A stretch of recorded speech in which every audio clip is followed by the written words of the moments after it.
Bismillahirrahmanirrahim. Assalamualaikum warahmatullahi wabarakatuh. Hello, everyone. Waalaikumsalam. Good afternoon. Salam.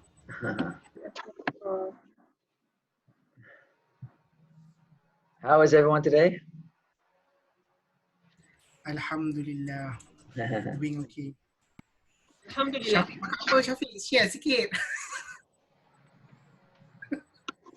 So I see all right. The men finally got their haircuts. No, mine, I didn't. Still long. Oh, still. Some Yeah. after 3 months finally got their haircuts.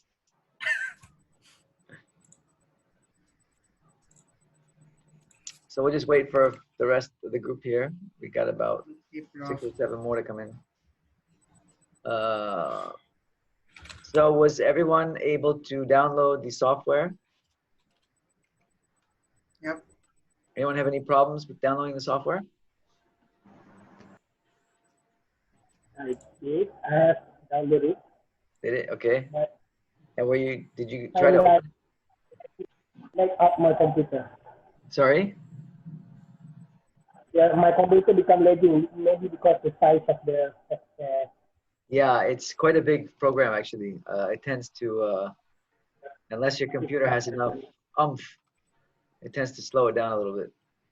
So it's okay, Tapa, after the class you can delete it. So we got the chat room open here. Okay, so I guess we got 15. I guess we'll get started. It's already 5 after 3. Okay, so Bismillahirrahmanirrahim. Assalamu alaikum and good afternoon. So welcome to week 11 of our course. Sorry, Zainab wrote me a message here. I have NVIVO 12 Plus installed. Okay. Oh, I see. Yeah.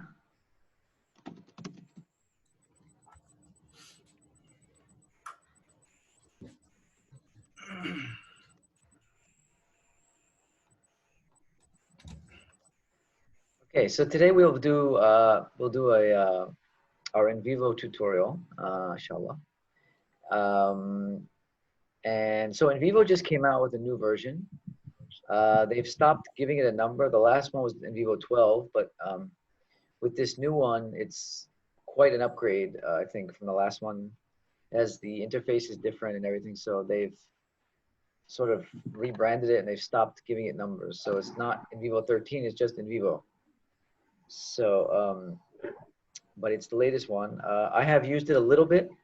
There are some new features on it that I have not used. So today's class will just be going over the basics anyway, just to give you some familiarity with it. For those of you who are new to the world of qualitative data analysis software, this will at least give you an idea, a sense of what it's all about, what it might be able to do for you, whether you might be interested in purchasing it at some point, you know, just to give you a taste really of what it's about.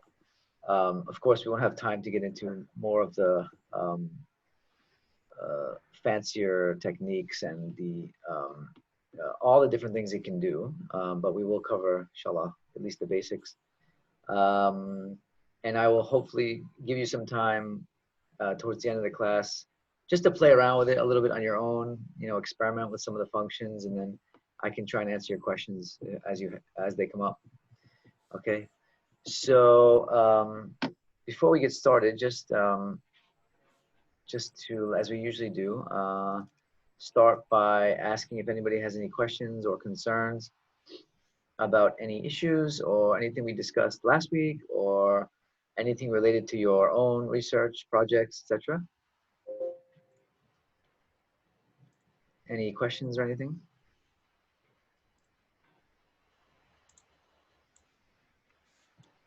No, nothing at all. Are you guys making progress on your research, your personal theses, your own theses? Are you making good progress? Did the MCO slow you down or speed you up? What's the consensus among the group? Slow us down, Really? Really? at least on my side. Why do you think that is, Amar? Because I was used to having what we call that, the environment of doing works in the working environment, at least Yeah. in the library or something like Yeah, that. right, So talking to people once in a while, meeting right. up people face to face. So during this MCO time, to be frank, my research is going like really slow, but I tried to divert my energy to paper or article or journal writing Oh, okay. instead of, Yeah. yeah, that's the only thing that I could do.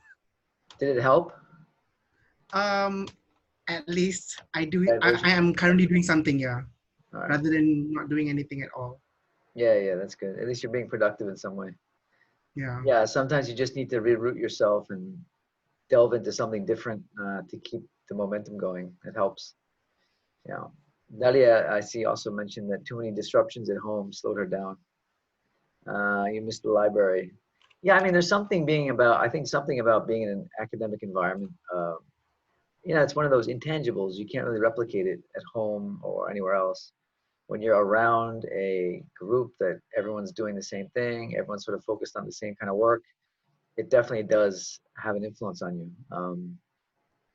And like we read in the transcripts of the young women in our study last week, Mary Catherine talked about how the campus environment that she was exposed to really motivated her to study there. So I think it is definitely it's something that's quite powerful. I think it really helps. So yeah, it's a challenge. There's no question. But anyway, hopefully we can adjust to the situation. Because you have another semester of this next semester, right? Everyone's going to be online again next semester, so we have to do our best. So, all right, anything else? So next week will be our, as we agreed last week, I will be showing a video of I'll be showing a video of a qualitative scholar, and I'll try to find a topic related to, I know several of you mentioned about theory, use of theory in qualitative research. So if possible, I would try to find a video, a good one on that. And then we'll see what else we'll do in addition to that, have discussion or do something related to that. But that's the plan for next week. Okay, so, all right. If there's nothing else, then I can get started. I will share my screen of the NVIVO software. And the rest of you should just follow along on your own computers. You're going to need to tell me if I'm going too fast or if you missed something. Usually these software tutorials are much easier to do face-to-face because a lot of times people have a hard time keeping up or they miss something and then they get behind. And it's easy if you're face-to-face in the same room, you can just say, hey, wait, can you just slow down, or I missed this or whatever. It's going to be much more challenging online. So you're going to have to please shout out, unmute your mics and tell me if I'm going too fast or if you need me to stop or go back or something, okay? Since you're all muted, I won't be able to look at the chat thingy every 2 seconds. So feel free to just interrupt me. All right. So have you all got this software open to this page? So this is the introductory sort of screen that you'll see once you open NVIVO. Okay. So you should all go ahead and open the software. You should all be on this starting screen. They have names for these different interfaces. I just call this the start screen. I don't know what else to call it, but yeah. So when you open the software, you'll get this. So here you'll see on the left side, you can see there's recent projects. And it's important to know that NVIVO will save all your work in what's called a project. So all the different files that you use in the project, whether it's Word files, you know, like transcripts, whether it's videos, audio files, so other types of documents, web pages, whatever files you have that you're using, it'll save them all into one file type called a project, right? And in your Windows Explorer, you'll see the suffix after the file is NVP. So all the NVP files are the NVIVO project files. Okay. So once you open NVIVO, it'll automatically create a project file. Oh, I see some of you are some of you using Mac? Yeah, Mac, the interface is a bit different. I can't really help you much with the interface of Mac. I'm not familiar with the NVIVO Mac program, so just do your best. I think the functions are going to be the same, but how the interface is laid out and stuff might be a little bit different. You know, Mac sort of has its own aura, so it's a bit different. So just do your best, but I think the functions should be the same. Okay, so you just have to probably find stuff, you know, look around for stuff that you can't see here. Right. Okay. So we have on the left recent projects. So if you've been using a project recently, it'll have a list here that you can just easily click on if you want to go back to it. As you can see, I've been using a few projects here, so I've had some open. And then if you click the Open Other Project button, it'll take you to your Explorer, Windows Explorer, where you can open up other projects. And you'll see here in my list here, these are all NVIVO projects. You see the little icon as the NVIVO icon, and then NVP is the suffix. So this is how you know it's an NVIVO project. You see QSR NVIVO project, and then you'll also notice the size of the projects. They're quite big. They take up a lot of space because it's a whole bunch of different files all in one folder or one file. Okay, it's a combination. So you can open up projects that way as well. These are other things that we won't really worry about. These are just options like settings, okay, and then there's some information about the software. On the right side, you'll see a button, New Project. So whenever we want to start a new project, you just click this button, and in a little while I'll show you what happens when you do that. Okay. Then there's the new version of NVIVO. They've given us more options. They used to just have one sample project. So they have this one, they actually did this one very big research project, and they put it up in the software. They loaded it into the software to give us an idea of how it can be used, all the different functions, etc. But now with the new software, they have multiple sample projects. So there's a few buttons here you'll see. Today we're going to be using this sample project here. This is called the environmental down east project or something. It's an environmental study, qualitative environmental study, a very big study. A whole team of researchers, they collaborated on one big study, and they actually did a study, or an actual study, and they used NVIVO, and so they used that for us. They gave it to us to use as a sample project. Okay. Here, there's some tools for us to use. These are like links to different resources and stuff if you want to use. Okay, so for us today, right now, so we're going to start with the sample project. I'm going to just first show you some of the basic functions, and then later in the class we'll do our own project using our transcripts from last week, so we can actually begin to work with the software. Okay, so if we all go ahead and click on sample project, this one here, multi-method. You can just click that and it'll open up. By the way, is this the same? Are you all seeing the same thing I am? I mean, is this the same screen? Does everything look the same so far? It should be the same unless they've done something with the sample software online. Anyone looking at anything different? No, okay. If I don't hear anybody, I'll assume it's a yes. Okay. All right.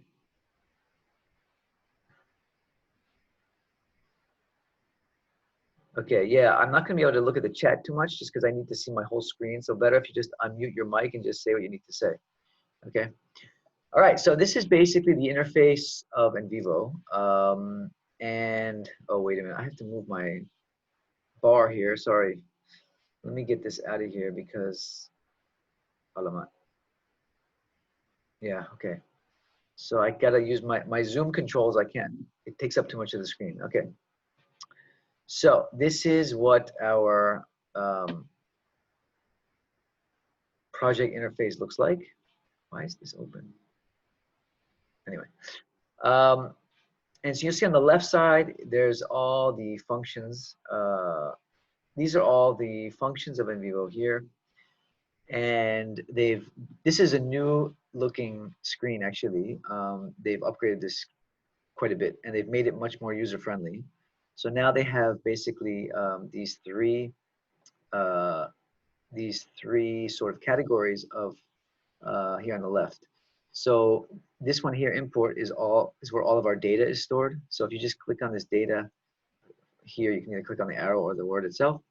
You'll see there's files. Okay, so and if you click on files, you'll see.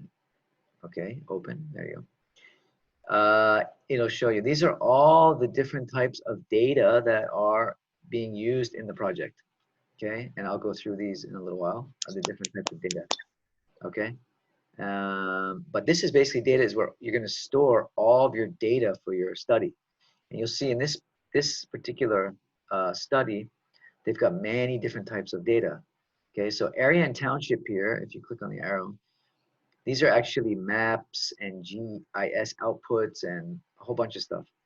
Most of it is visual data. All right, area and township. Here, if you click on interviews, you'll see here in this next screen over a list of names. These are obviously different interview transcripts, interview videos, and interview audio files. Okay. So they put all three different types of files into one folder called interviews. All right. We will play with this also, inshallah, in a little while. If you click on literature, okay, you'll see this is where they can store all their literature. They only have one file here, one paper here. But you can have your entire literature view in NVIVO because it accepts PDF files. So for example, if I just double click on this, this is a PDF file. You'll see that the file opens just like any other PDF. Okay, and then if you want to do your literature view in NVIVO, you can just go through and you can actually code your literature and categorize the different text according to themes, according to topics, and so forth. So many people, myself included, do literature view using NVIVO. Very handy. It's really very useful and very handy. Also, once you've done that, you have all your literature here, along with all of your study files, your data, your coding, everything. So it's all in one place. So literally, you can do the entire study just in NVIVO. All right. There's no need to have like your literature view in your, in one software, one place, and then your study data in another place. It can all be in the same place at the same time. Okay. So that's a literature file. So sorry, I may be going too fast, but if you notice, once I click on the literature folder here or any of these folders, the details will open up here in the next screen. Okay, the list, and then the details of those specific files will open up here. Okay, so this is the details sort of screen, the list screen, and these are the functions here on the left. Okay, so that's sort of how NVIVO operates. You can change the workspace. Yeah. How to set up the preview panel? Sorry, didn't hear you. Is this Shafiq? How to set up the preview panel at the beside? How to set up the what? The preview? I didn't hear you. It's kind of fuzzy, the sound. The preview panel is to view the PDF. To view the PDF, how do you set it up?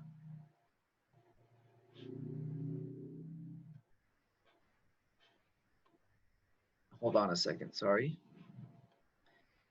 How do I get back my, okay, so I don't have my Zoom controls here. 1 second. How do I get my Zoom controls back? How do I do that? Oh, okay, there it is. Yeah.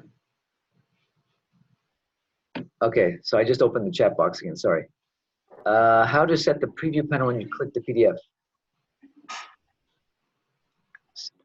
You mean when you click on the PDF, it doesn't open on yours, Shafiq?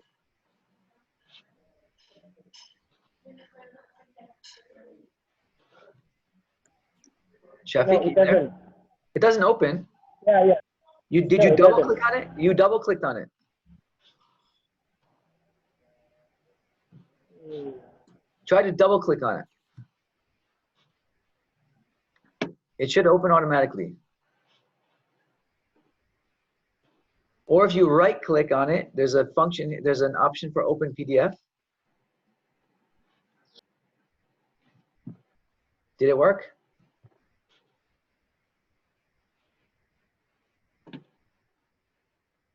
Did anybody else? Yes, it's okay. All right. Yeah, thanks for asking that. That way maybe others don't know either. So sorry, I may have misspoke there. Yeah, just anything you just want to double click on the file, or you can right click on it. It'll give you all these options, but there's an option here for open PDF, okay? And then it'll open up, okay? Like so. And then if you just want to close it, just go to the top here. You see the little X next to the tab. You can just click on it, it'll close. So the nice thing about NVIVO is you can have multiple files open at the same time of different types. So you can be going back and forth to from your literature to your coding to your transcripts very easily just by clicking on the tabs. Okay, I'm not sure what this real estate development tab is. It won't close for me. I don't know why. Close tab. It won't close. Anyway. All right, so that's literature. So the next one, we just close that up. You see news articles. Okay, so you can even these are also PDF files. But again, just showing you different types of data. Okay, different types of data. So news articles, and then of course social media. You can even bring in social media data to NVIVO. All right, like for example, well, this one is. Let's see what they have here. Yeah, this is a website. This is a website that they've brought into NVIVO. It's in PDF format, but you can bring in like Twitter feeds. If you click on this social media here, this tab on the left, click on social media. You should get a file here, Carteret County on Twitter. Okay, if you double click on that, it will open up as a Twitter feed, I believe, if I'm not mistaken. Yeah, see, so you have this Twitter feed here. It's more or less saved as a database file, but you can import it into NVIVO, and then you can actually analyze and code the data here. So this data here that I'm highlighting in the Twitter feeds can all be coded like that. And I'll show you how to do the coding in a little bit. Okay, so you can bring in your Twitter feeds if you'd like. Facebook conversations, you know, WhatsApp conversations, whatever, can all be brought in to NVIVO as well. All right, and then surveys. You can bring in survey responses. You can even bring in survey data of different types. So this is, again, this is also stored as a database file, but you can see here there's data in here that could be coded. All right, so this is a survey response. All right, so lots of different types of data you can bring into NVIVO. Let me just show you quickly. If we go back up to this area and township one, you'll see here by the icon, you can tell what kind of data it is. So the icon, this icon here on the left is a data set, as it says. These are pictures. So if you open up the picture, okay. So what that is a picture of like a marshland, or sorry, it's not. It's some boats on the water. It's a dock or whatever. And you can see on the right here, they've actually done some observation notes. Okay, so they've actually analyzed this picture using observation, right? So with NVIVO, you can actually identify a picture or even a segment of a picture, right? And then you can make observational notes about that picture or about that segment of the picture, all right? It allows you to do that. So you can do your observation notes with pictures also using NVIVO. Okay, so you can see here, they're just making notes about what's in the picture here. The region refers to the part of the text, sorry, the part of the picture that the picture is focusing on. Okay. Here's another one, marshland, if you open that one. So here's marshland. Okay, so they've taken a picture of marshland and then they've just written some notes about it here on the right. Okay. As you can see here.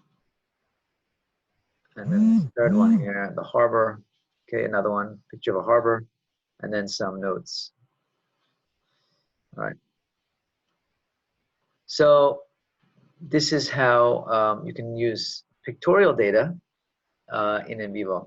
And of course, you can also bring in videos. So if we go back up to the interview folder, if you click on interview folder once, just click on it once, and then you'll see all these different interviews here. And again, you can tell what type of file it is by the icon. So this is a document. So this is like a transcript. So if you double click on Barbara, and Barbara opens up. Okay, so there's Barbara's transcript. Okay, so that looks like a transcript with questions and answers like we saw last week. All right. Now these orange, the reason why this is all colored orange is because orange means that it's been coded. Anything that's colored orange means that it's been coded, okay?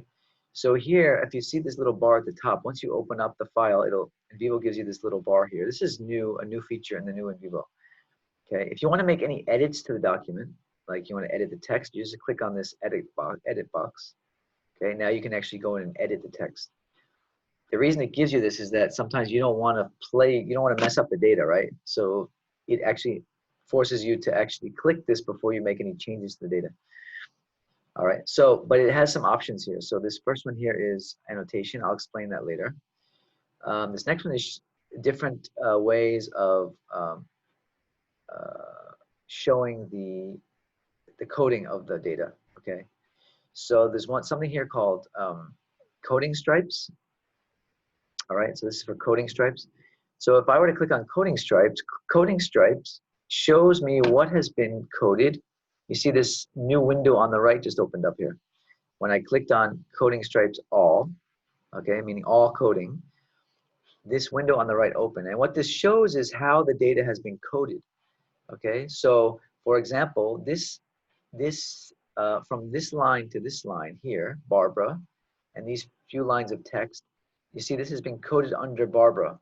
In other words, they made a case. They created a case called Barbara, and they coded all of Barbara's data in here, okay? And then also, it's also been coded here. See this blue line here under question 1. Okay, so they've coded it both under Barbara as a case and then under the question, this question here in question 1. And if you scroll over, you'll see that it's probably been coded more. So it's also been coded here under local connection. This is probably like a theme, local connection or a code, whatever. All right, and if you scroll over, let's see if it's been coded again. No, it hasn't. Oh yeah, it has. Local identity here, this one. This text here has been coded as local identity. Okay, and you can actually change you can make it horizontal. Although it doesn't show. Oh yes, see, it does show there. Okay, so coding stripes allow us to see, after we've been doing analysis, we can go back and look at how we've actually coded the data.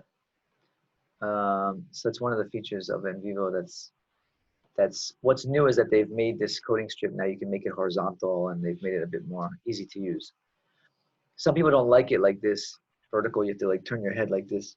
So they made this. They gave us this option up here. You can make it horizontal, or it's easier to read now. Okay. So you don't need to use this. You can close it just by clicking on the X up here. You can just close the box, and then they go away. But that's coding stripes. Okay. So coding stripes. Okay, and then if you want to code, this option here is for coding. I'll show you that in a little while. All right, this is the one, the highlights I want to show you. So this is why it's orange here. It's all orange here because it means it's been coded. So under here, if you look at this button here, highlights. Okay, if you click on highlights, you'll see it's the all coding option has been checked. So basically what that means is anything that's been coded highlights in yellow so that we know that all this data in this interview has been coded in one way or another. All right. And then you can zoom in and zoom out with this one here. Okay, you can zoom in and zoom out. So zoom in, zoom out. Okay. And then this one has links, something called the See Also link, which I'll also explain in a little while. Okay, so this is what your transcripts will look like. All right. And then there's also, as I mentioned, different types. This is a video. Okay, so if you double click on Betty and Paul, the second file here, it will open up as a video file. And this is a video, and we can actually play this video. But before I do that, let me just stop and make sure there's no questions. Anyone have any questions? I'm probably going too fast, but you guys haven't said anything yet, so I'm assuming that everything's okay. But are there any questions right now so far? Prof, Yeah. I'm not sure whether I'm going too fast with my questions, but I have one question. Does this software also can be used for referencing? Yes.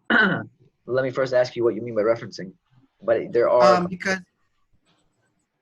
because you were saying that even through the literature review processes, you also use the same software. Because when I was doing my assignments or proposal, I used Mendeley for referencing. Right. So does this apps actually or software actually help us for referencing so that I won't be doing or be using two types of softwares?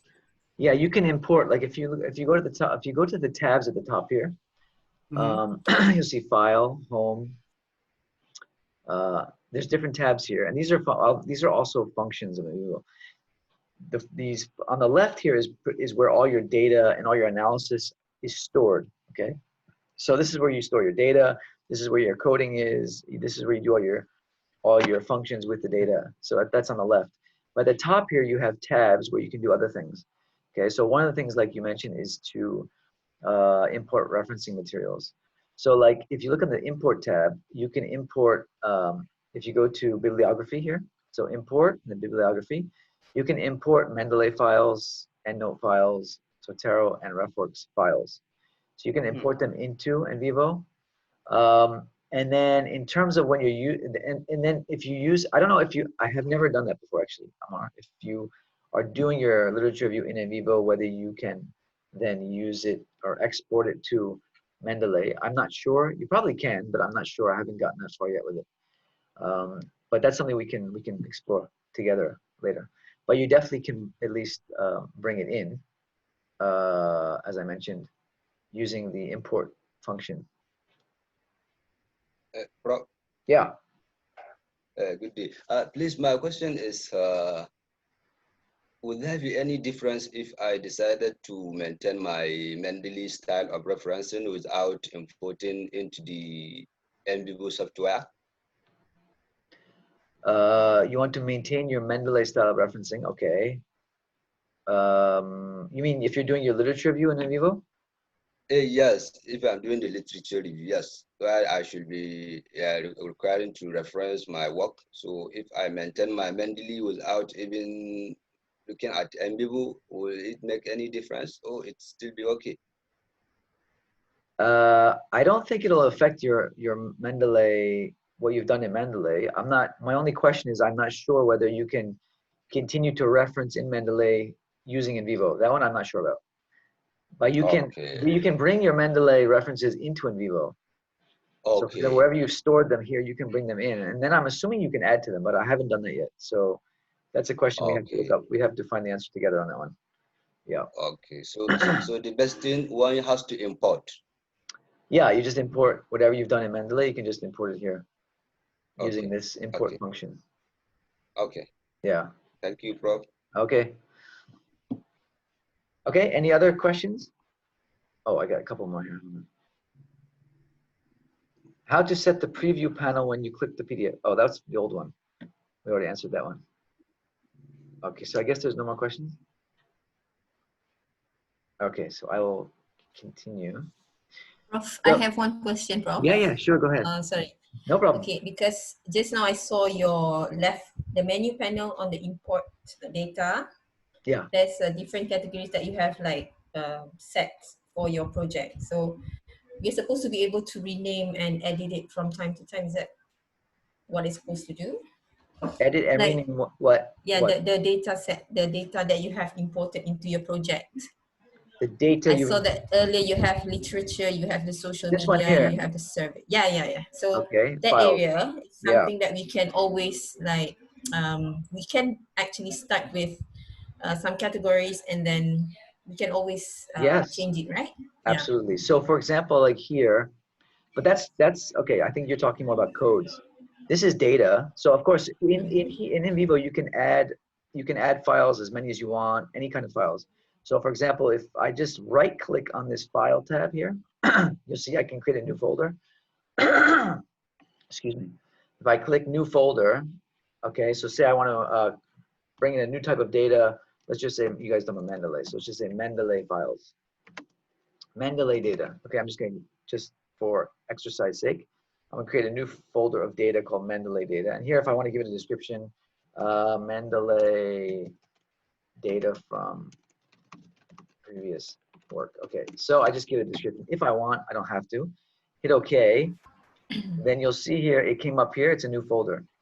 And so in this folder, I can add any type of new data. So here I can import all my data, any kind of document, audio. Yeah, that means there's also another way how you can actually import your Mendeley data without going from the top panel, the menu. Yeah, sure. Sure. Yeah. Okay, so yeah, so you have free reign here to create as many files, any files you want. So even under your literature view, you can make subfolders, you know.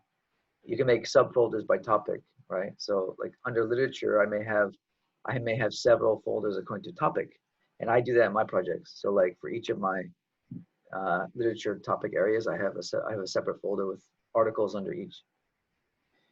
Okay, and so you can do that throughout. So this is all your data. So this is where all your research data, study data goes. Okay. Anyway, let me just quickly show you the videos here. So video, what's nice about NVIVO is that you can do your transcribing right in NVIVO. No need to use any other programs. So you can import the video file like we did here in the interviews. Okay, so this is the first one, Betty and Paul. This is their interview. And once you've opened the interview, this video tab at the top will automatically open. Okay, and you can then play the video using the controls here at the top. So there's play, pause, stop. You can make it louder using these here. So you can control the volume here. You can also control the speed. If it's going too fast, you know, sometimes people speak too fast when you're trying to transcribe. You're like, huh? So you can actually slow down the video or the audio. I have kind of mixed feelings about that in terms of one thing we see right here, we have Or you can speed it up. lots of boxes, trying to leave in the little bit of words we have left, and you see them on the road all the time on that. And I wish we had. Okay, so you can do your transcribing. So this one that I'm showing you here on the right is actually not a transcription. It's just notes they took. They only took about 3.5 minutes of this video, and they just made some notes here on the side. These are like observation notes or field notes based on a specific topic that they're talking about here. So you can just do that, or you can do a full transcription, okay? And NVIVO has 3 functions here for doing that. So this first function here is just the normal, as it says there, normal mode. Okay, so this one, they work separately. So, sorry, I have to turn edit on. Okay, so you can just make notes here on your own. You can put in the time and then the notes. Okay, so Betty thinks blah, blah, blah. Okay. Or you can do the second function here, which is synchronize, where they work together. The media and the transcript scroll together. The third one is called transcription. And this one is, what's nice about this is that automatically NVIVO here will put in a new column with the time. So as soon as I press play, Yes, that wildlife is still grow and not be in danger of being killed on the highway. You know, the other side, oops, let me I slow really it wish down. we had for the young folks to All right, sorry. So it's hard to show. So when I switch to transcription mode, as soon as I press play, be able NVIVO to, will record at the least for time, a short time or until they can get on their feet. and then you can just transcribe until a short time. Sorry, my typing is not very good. Time until, and then wait, what'd she say again? I hit play again. To be able to afford their own homes. Until they can afford their own homes. Okay, Place for them to be able to live. place for them to live, blah, blah, blah. Okay, so like that. And then as soon as you hit stop, automatically NVIVO will take you to the next line, and it'll record the time in here. All right. See it did it here. So it stuck it in here. All right. So it really helps you to transcribe, because as soon as you, so for example, I can record what Betty's saying, and then as soon as Betty stops, and then the interviewer asks a question, I can just go to the next box here, and then I can put in the question, and automatically it'll sort of segregate the question and the answer together. Okay. So this is a video. You can do it with a video. You can also do it with an audio file, right? So for example, if I scroll down here on the left, I see Helen is an audio file. If I were to open up Helen's file, so Helen is the same thing, just without the video. It's just audio, right? So if I listen to Helen. Oh, Oh, it's hard to hear. It's not very loud. Yeah, was there a question? yes. In this, when I'm trying to transcribe, then I have come to a place where the participant was saying something that I still need to get it clear from him.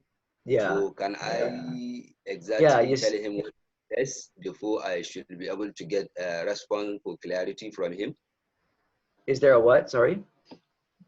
If while I'm trying to transcribe, I'm listening to the video and writing, then I come across a place where the participant was telling me something that I am not clear with it. Okay. Can I call him and tell him what he says so that I can get it clear again? Yeah, Can you do that? Is that what you're asking? Yes. Of course, yeah, of course. You can, I mean, you should always be able to follow up with your respondents to get clarity on what happens during an interview. Okay. Yeah, I mean, that's one of the things you always want to tell people when you go for an interview with them, is that, you may have to contact them again for follow-up. Okay. Yeah, that's important. Yeah. And it's also important when you're doing the transcribing that you mention, like here, from maybe in this section here, it wasn't really clear what she said. So make a note of it somewhere. Okay. So Helen said blah, blah, blah, blah, blah. Wait, and then not clear, and then continue. Okay. Okay. And then later you can make a note. Later you can make a note. Like here you can make an annotation. So NVIVO will allow you to do an annotation. So for example, if I were to highlight this and right click it, there's something here called an annotation. So if I could just click on new annotation, I can make a note here. This part was not clear. I need to go back. Need to follow up. Need to follow up. Something like that. Okay, and then you continue. So annotations are stored down here under notes. So in your notes file down here on the left, you see if I click on annotations, there's a list of all these little memos here.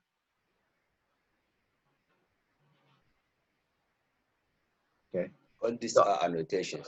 Okay. yeah, this is called annotation.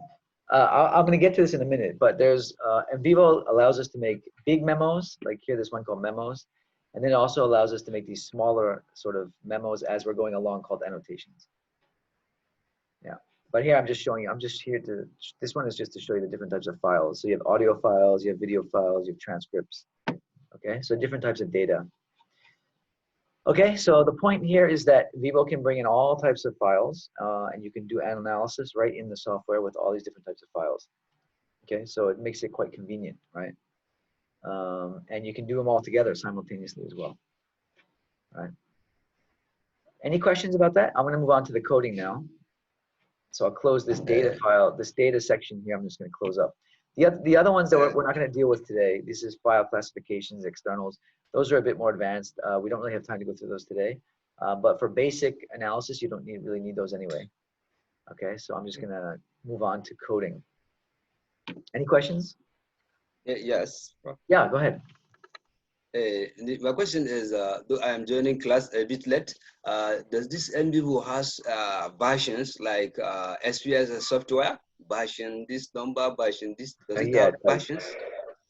Yeah, it does. Okay. This is the latest version. Of course, anytime you have a trial version on the website, it's always the latest version because they want you to buy it. So yeah, Okay. I in fact recently purchased this using my research money. The only reason I did is because like I usually don't buy all the most recent versions, but this one there's been pretty significant upgrades to it, especially the layout. They've really improved the layout. It's a lot more user friendly. So I did purchase it. So this is the latest version. They stopped in terms of numbers. They stopped at NVIVO 12. So they don't call this NVIVO 13. It's just called NVIVO now. They stopped counting. So, but yeah, this is the latest version. Okay, so let's move on to coding. So when we do our coding, where do we store the codes, right? So where does our analysis go, basically? That's what we want to know. So if you look on the left here, there's this coding section here, right? Organize. So NVIVO allows us to organize our data in different ways. So it has coding, cases, notes, and sets, okay? Coding is, of course, where we have our codes, right? And there's different types of codes. So if you click on the coding option here, you see there's one called codes, okay? And this is basically where our coding goes, our content coding, okay? So if you click on coding, you'll see here they have some. These could be categories or codes. They're most likely sort of categories. They have one economy, natural environment. And then you can also play with the windows here. You want to make more space, you can move the windows around, by the way. So just move the windows around to make more space. Okay. Now, what these at the top here, you see the name of the code, or category, economy, and then you have one files and references. So files refers to how many different data files. So, for example, transcripts, audio files, video files. Wherever you code economy. All right, and then economy, you see here, if you click on the left, it has subcategories or subcodes, right? And fishing or aquaculture has subcodes, all right? And so this is sort of like how NVIVO structures your coding for you. You have, so of course, the farther you go to the top, the more conceptual you're talking about. So that's why I said these are probably categories, right? So economy is a category, fishing or aquaculture is a subcategory, and then under there you have these more specific codes. Anyway, so under economy, you can see here economy has been coded in 25 different data files, and there's 486 references, which means 486 excerpts of data. That's a lot of data, right? This is a big project. So if you double click on economy, the code economy, okay, it'll open up on the right side. Okay, now this is all the coded data for economy. Okay, Banya, this is a big project, right? So it's all this type of data. Okay, so this is the code or the category of economy. And the way NVIVO sort of presents it is, you see there's a link here, right? You see this link here, this blue link? this is the source of the code. All right, this is the source of the code or of the data here. All right, and so this type of this is called an external. External is like, it's like literature that they take from sources that don't exist online. So for example, maybe it's like an old book on a shelf or a map or something, and they just want to bring in the data into the software, but there's nothing to import. They just type it in manually. Okay, so this is an external on something here. I don't even know what this is, what kind of data this is. All right, but it's something about, you know, the landscape or whatever. Okay, the next one, externals. This is also an external, same thing. It's about sea turtle nesting. Okay, let's see, this one, external. This is more externals. Okay, so this is file. This is a map, area and township file. Okay, this is area and township file. Now, the reason they have the links here is that what makes it nice is that if you want to go back to find out, like say for example, I've done this project, I've been working on it for 3 months, and I go back to this code and I scroll all the way down and I go, gee, wow, this Marion James interview, I wonder where I took this data from. If you just click on the link, NVIVO will take you immediately directly to the source of the data. Okay, so it went back, it opened up Marion James's interview here, and it shows you with the highlight, it shows you where exactly this data came from. Okay, so it's really nice, is that you don't have to go back and figure out, okay, so if I go back to my economy code here, and I'm looking, I'm like, oh gee, where did this data come from, you know? All it says is that it came from this interview with Marion James, but where exactly in the interview? So otherwise I'd have to go back and open up Marion James and then try and find the data scrolling manually.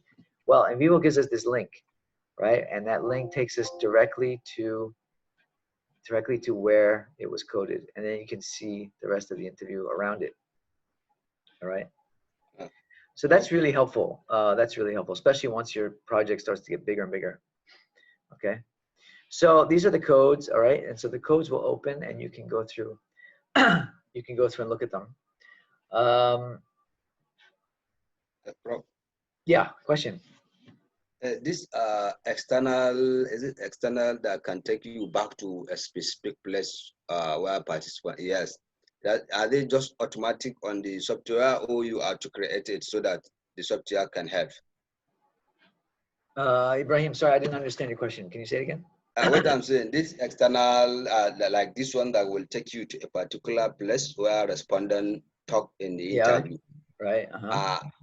So the software will automatically help you to create this, or you will have to create and put into the software. Okay. So that it can be. Yeah, creating the codes. I'm going to show you in a little while how we create codes. Okay. It's very easy. Okay. Okay. It does it automatically for you. You don't have to do anything. You just code the data, and I'll show you how to do that in a second. You code the data, and automatically it gives you that link. It does it for you. Okay. Yeah. So it's very user friendly in that sense. Okay. So let's go back. Let's just look over here on the left again, codes. So you notice here under their codes file, they have a couple of subfolders, auto-coded responses, and then auto-coded social media.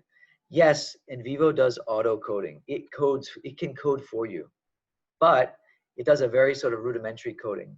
It just looks for keywords, and then it organizes them by keywords. So I'm not going to do auto-coding today, but it does have a function where it can do coding for you, okay? Again,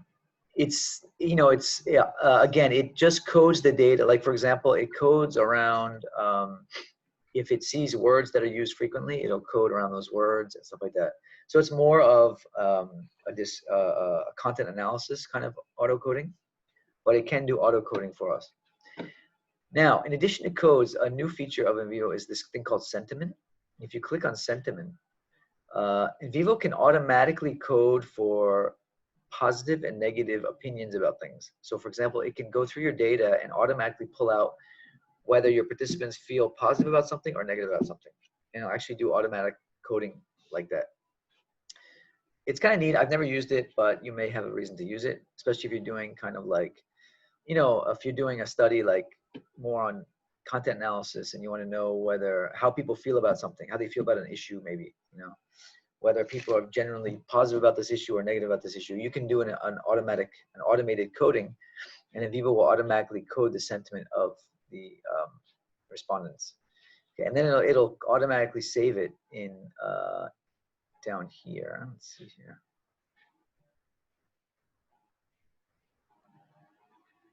Where's my, oh no, it's not here. I'm trying to remember where they store it.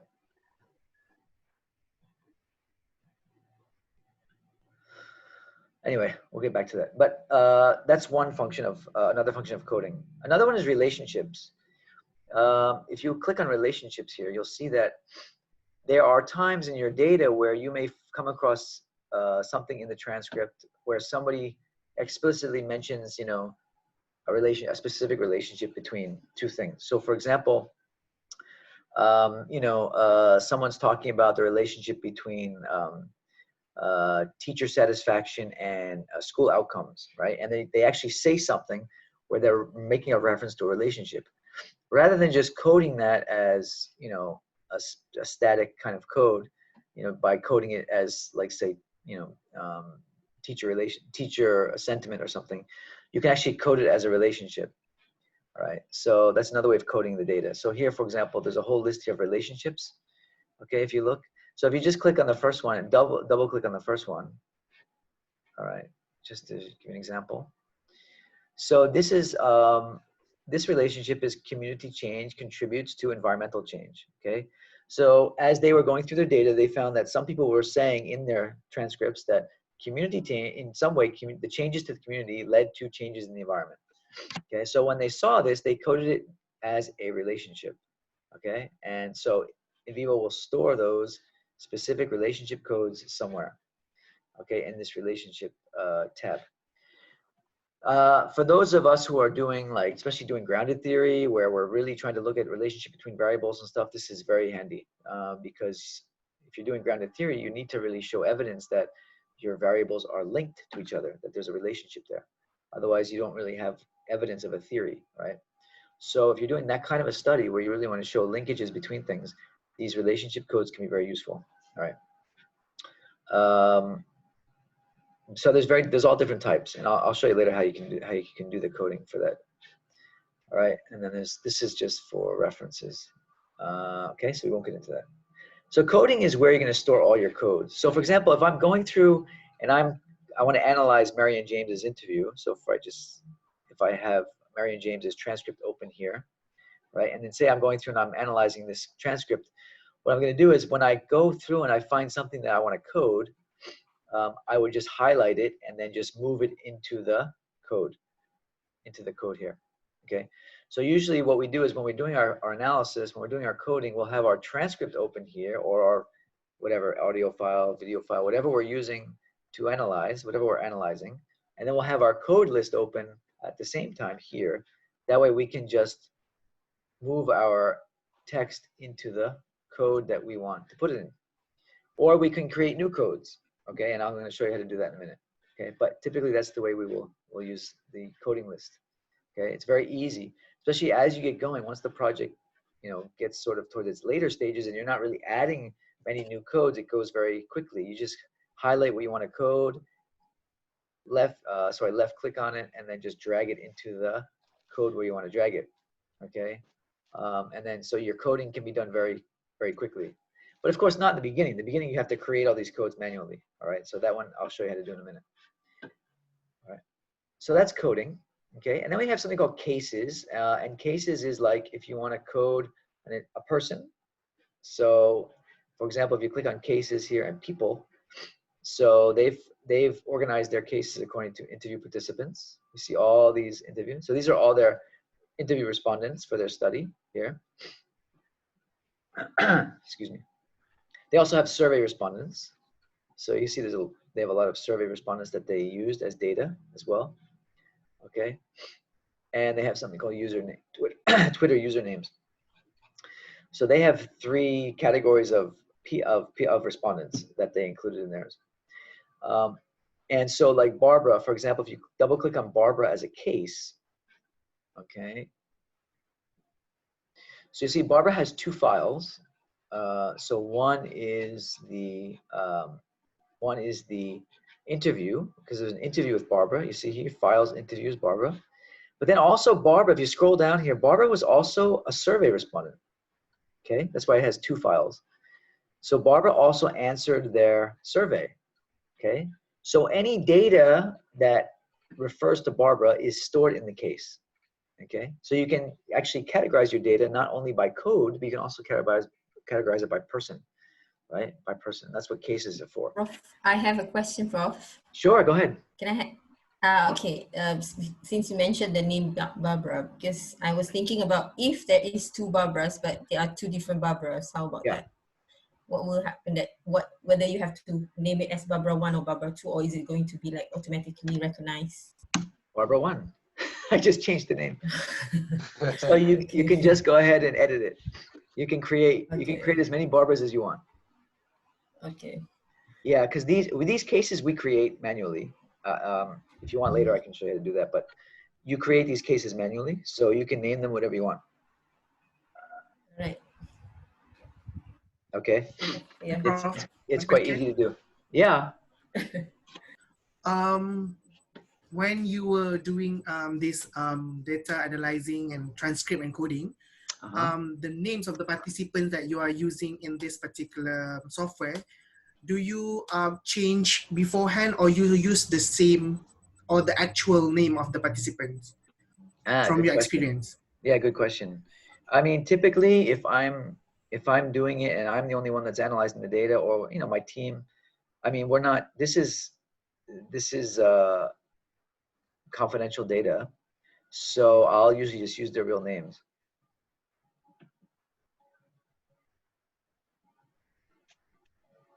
Does that answer your question? But again, you can give them pseudonyms right away. You can give them pseudonyms if you want, change the names. But since this is a confidential file, then again, of course, if you choose to, like in NVIVO, you can create reports. Like down here, there's an option for creating reports. So if you're going to use those reports, for example, you want to have a coding report that shows how you did some coding, and you want to include that in your thesis. And of course, if you don't want the real names showing, then you're going to have to change the names. But that's up to you. I mean, what names you give it is totally up to you.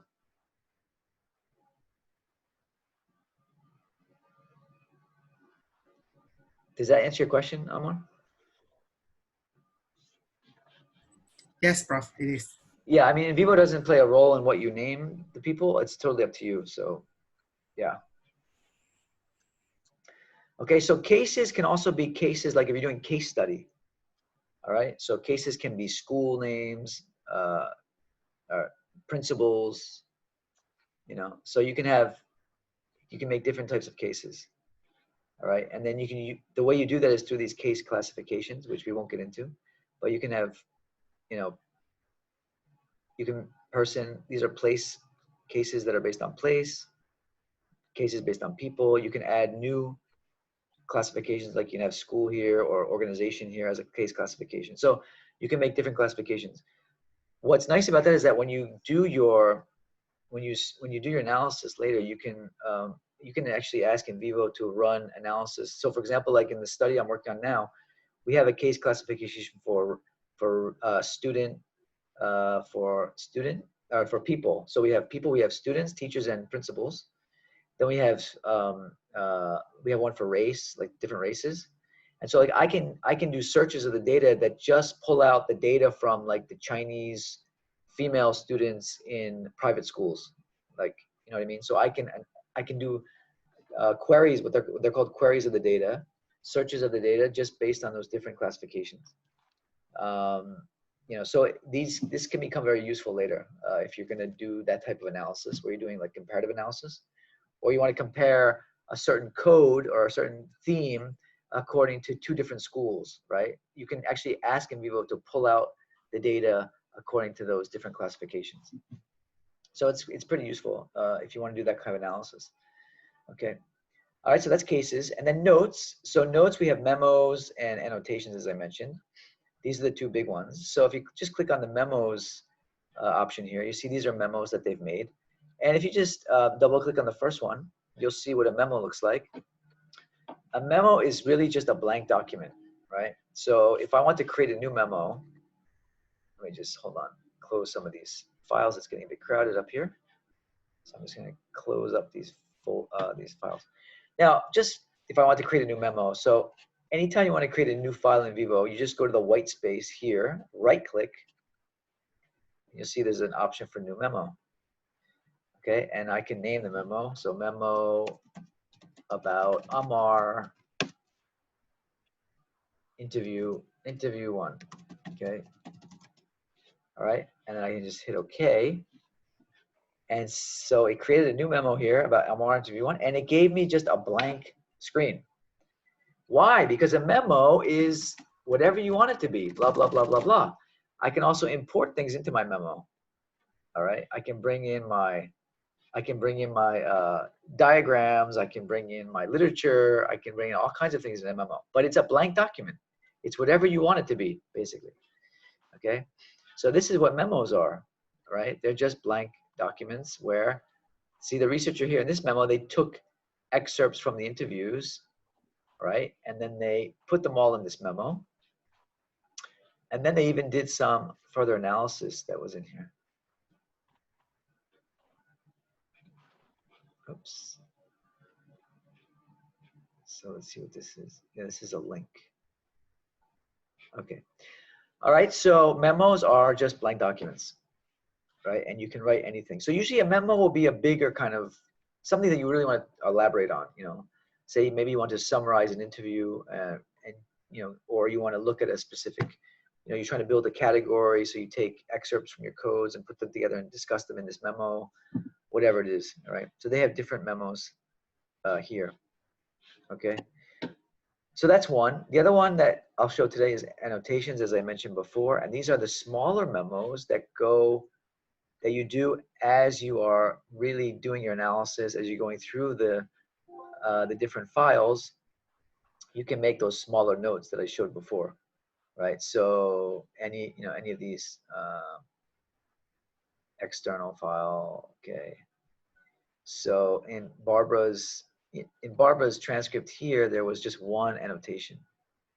They made this one note down here, okay. All right, so in a few minutes, we'll be doing this. I'm just gonna show it to you first, and then we'll do it after a few minutes. All right. So those are notes, okay? So today we're just gonna focus on memos, annotations. This one I will show later. You can actually do linkages. You can do links. So for example, like if I'm in this memo, and so here, this memo on local identity and knowledge, okay? If I read this, it says much literature exists on the strengths and weaknesses of local knowledge. Now, let's just say this is interview data. So Wanda says that there's much literature on this. Maybe that rings a bell for me, and I say, you know what? I just read something in my article today that says the same thing. So I want to link this statement by Wanda, or even this paragraph by Wanda. I want to link it to that article that I just read, right? So I can actually do that through NVIVO. It's called a see also link, okay? And I can do it by either right-clicking. I can highlight it and right-click. Okay, and if I scroll down to the links here, I can link it to see also link. All right, if I click on new see also link, I can then go into my my files here. So I'm going to link this excerpt, what I just highlighted. I want to link it to an article. So I'm going to link it here. I'm going to select. So I go in here, I select. All right, let's see. It should be in my literature somewhere. Okay, so I'm going to link it to this article. All right, so I click on literature. There's the article. Hit OK. Hit OK. All right, so now I've linked it. I've linked this text, and now it's highlighted pink, as you notice. All right, and if I just double click on the see also link, it'll open up to that article. All right, and so you can even link different segments. I won't show it now, but you can actually link, like for example, certain excerpts in the article. I can link it, you know, to this text here. I can link it to a certain, you know, excerpt in the article. All right.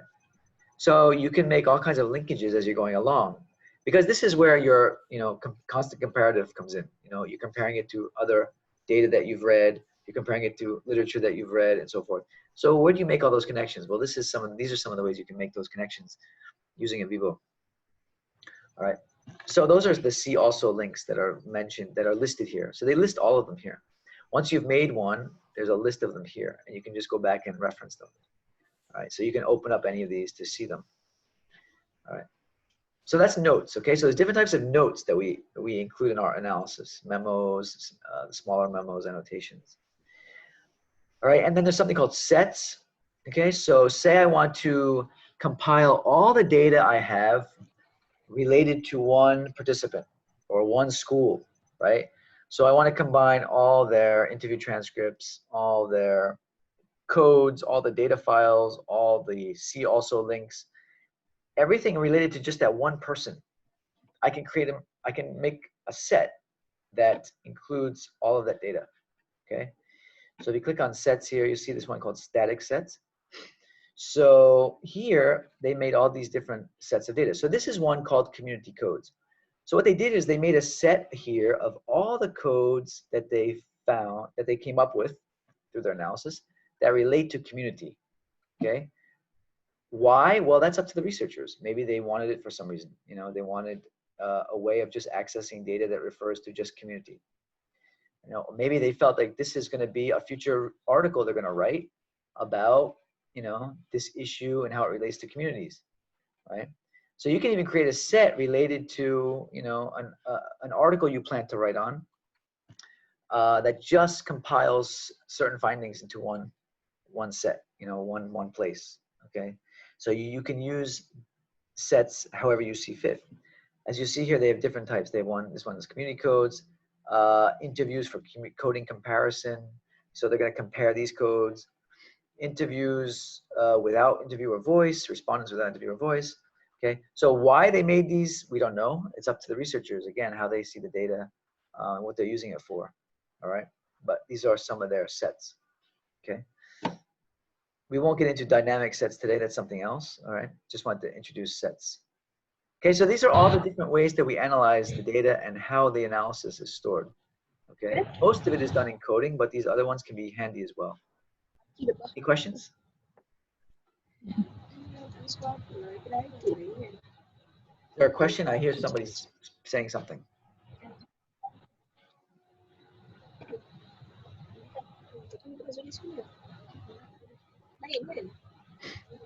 Okay, Drummond asked the question, can we create their surname to differentiate the informant? Yeah, you can name it whatever you want.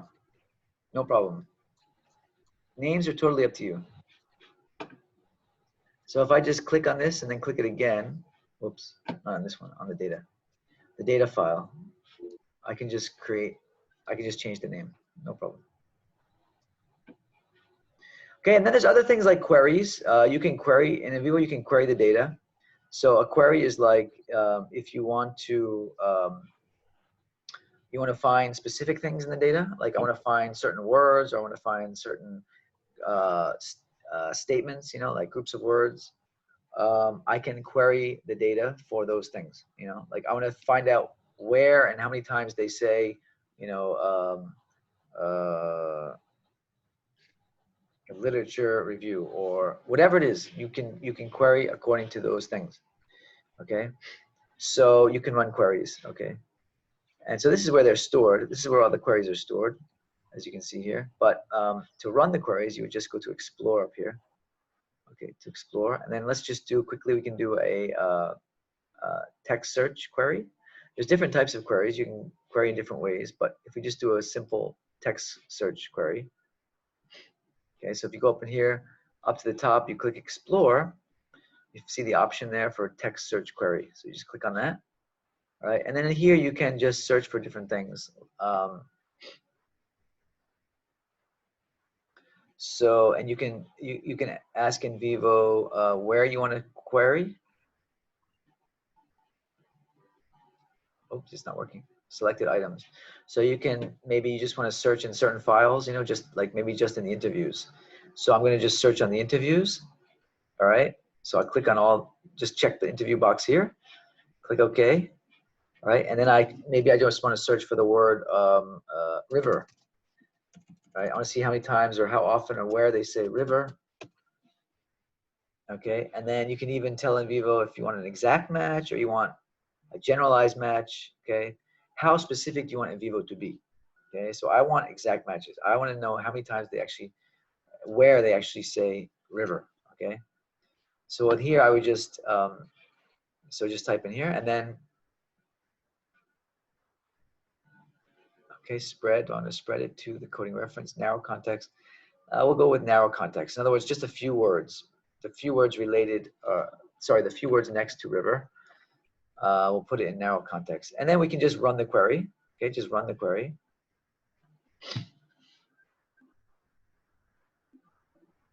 Take a minute. Okay.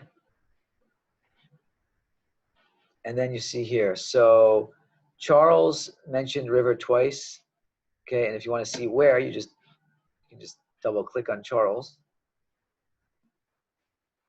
So this is where Charles mentioned river. Okay.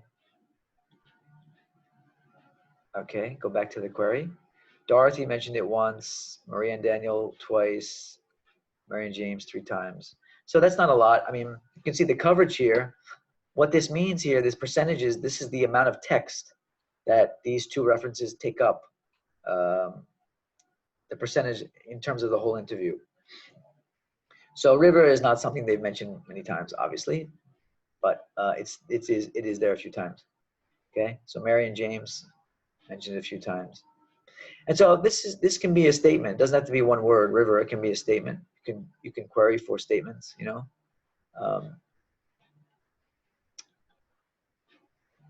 And so you can put in different search terms here, you know, river and, you know, creek or river and lake or whatever.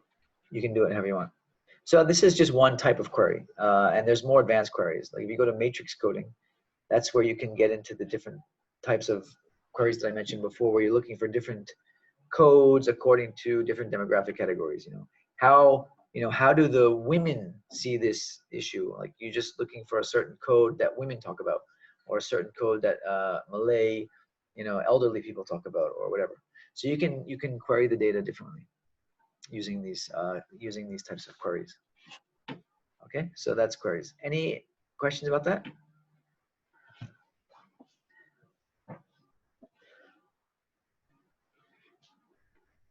No questions. Okay. Visualizations. Okay, last one. Reports we won't talk much about.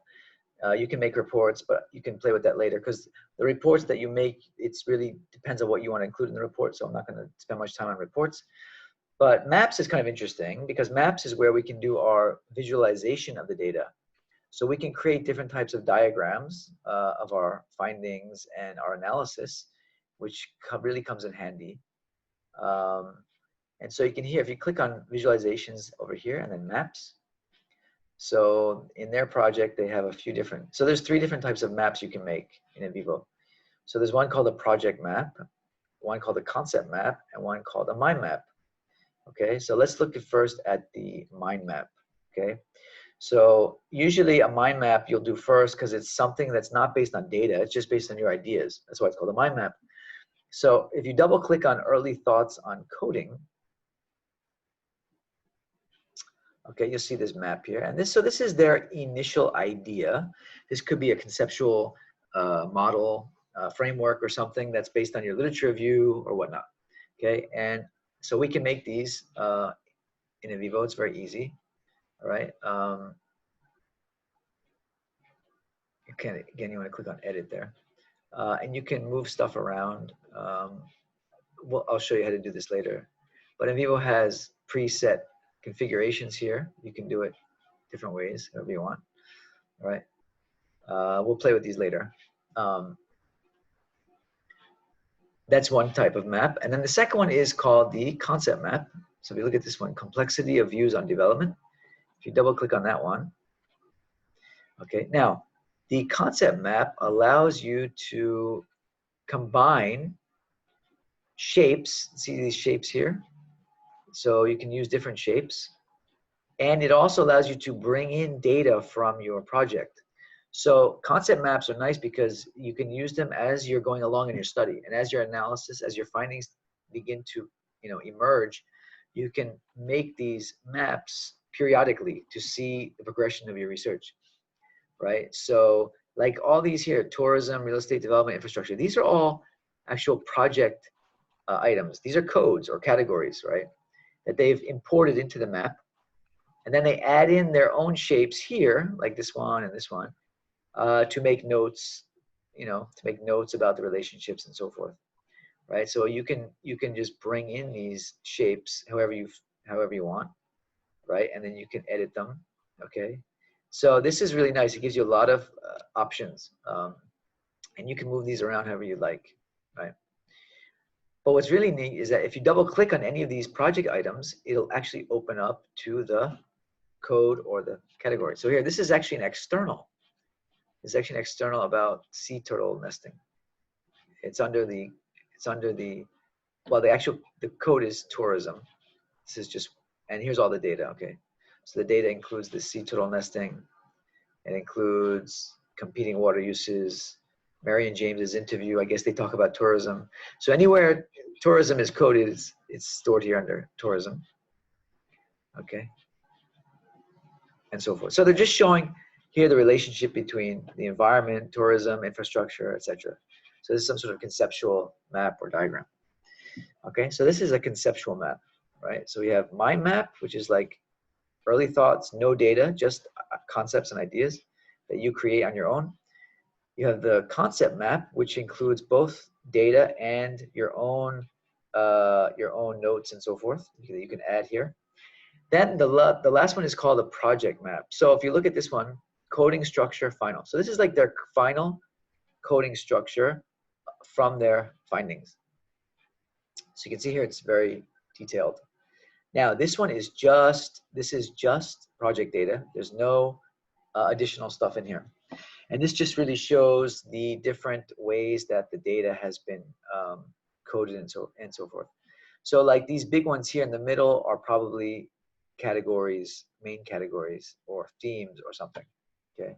And you can move these around if you'd like, all right? You can just highlight them and move them around accordingly, all right? This one here is obviously a floater. These are all floaters, so they don't have any relationships.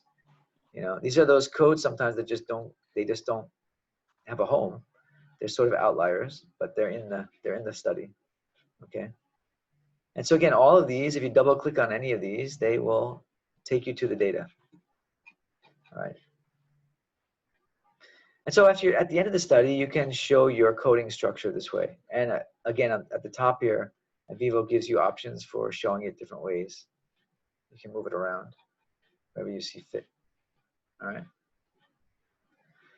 Now, these tend to get quite big. So like, as you can see here, the space is it's kind of cramped. And you can move the windows around. But if you want it to be a standalone file, so because you need space, right? All of the windows in NVIVO, they have this option of undocking. Okay, so if you look at any of these tabs here, there's this little icon in the corner called undock. Okay, so let's take our coding structure final. So if we go to the coding structure final, we want more space. We can click on undock. What happens is that it will release it as a separate window. Okay, so I can work with it independently here. Okay, I can work out, it gives me more space basically, right? And I can zoom in if I want. I can zoom out. Down here I can zoom in, zoom out. Okay, I can move stuff around like I mentioned before. Oops, say I'll move this one here. Sorry, I want to move these closer, say. Okay, and then if I want to redock, I just click again on the icon here, dock, and then it'll put it back into the main window. All right, so those are 3 types of maps, and we will play with these in a little while once we've done some of our analysis. Okay, so I'm going to stop there in terms of the functions. That covers pretty much the general basics. And I know I went very fast, and we haven't had a chance to play with it yet, but that's coming next. So we will now begin to play with NVIVO. Are there any questions so far? Additional questions? Prof, sorry. Yeah, go ahead, Omar. Okay.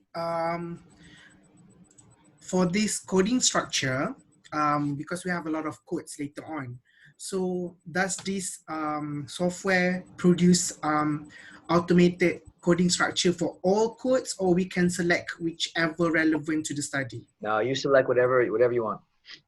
Whatever you want to put in, you put in. You're talking about the map, these maps here? Yes. Yeah. You choose what you put in. So for example, hold on, let me hide this window again. Yes. Can you show something that you have tried? Yeah, so okay, so let's do for example, if I was going to do a new map on my own map, all right, so under this map window here, I would just right click on it, okay, and then here it gives me the option, new mind map, new project map, new concept map, okay. So let's say I want to do a new project map. I want to bring in some of my data, okay, so I would, of course, click on new project map and give it a name. So let's just say project findings as of 11/6/20. Okay, I hit OK, and it's going to open up a new window that's blank. Okay, now here I can bring in whatever I want. So for example, if I were to add project items, see it says add project items. So here I can add anything from my project. It gives you this whole list here.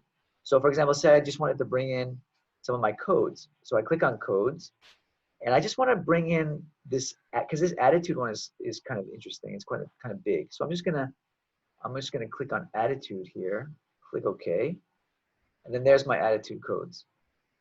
Okay, now I can play with these however I want. Okay, I can configure them however I want. All right, and again, this project map doesn't show you anything other than what's in the data, right? So it's just going to show you what you've done. There's no option here to add anything in addition. If I want to do that, I have to use a concept map.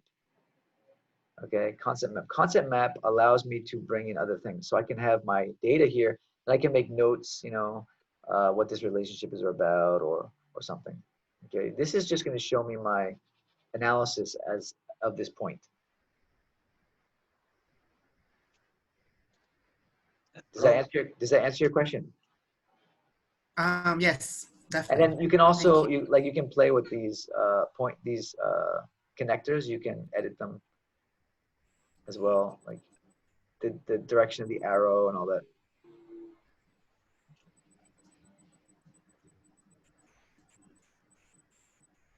Okay, any other questions? Yes, Prof. This coding maps, can we use it in the our tests so that to show how Sure. diagrammatic representations of the data look like? Absolutely, yeah, you should. And these are easy to export. See, you can, if you just right click this screen, you see this export map option. So I can just click on that, export it. It'll export it as a picture file. Okay, and I can just export it directly to wherever I want to export it to. So if I were to put it, let's say I'll just export it to downloads.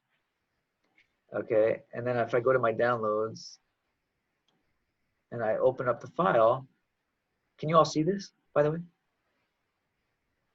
No. You can't see this? No. Okay, so what I did was I just, Oops. okay, so what I did was I just, yeah, so this is a picture file. I saved it. Okay. I mean, I exported it as a picture and I saved it to my files and I just opened it. So it'll open up just like this. Okay, of course I can get rid of this child thing here. I can get rid of that. I can delete that. It's very easy to do. Okay. Okay, so yeah, you can export any of the maps, any of the codes, anything in NVIVO, you can just easily export it to your thesis. So yeah, so if you do a nice conceptual diagram in NVIVO, it's very easy to use in the thesis.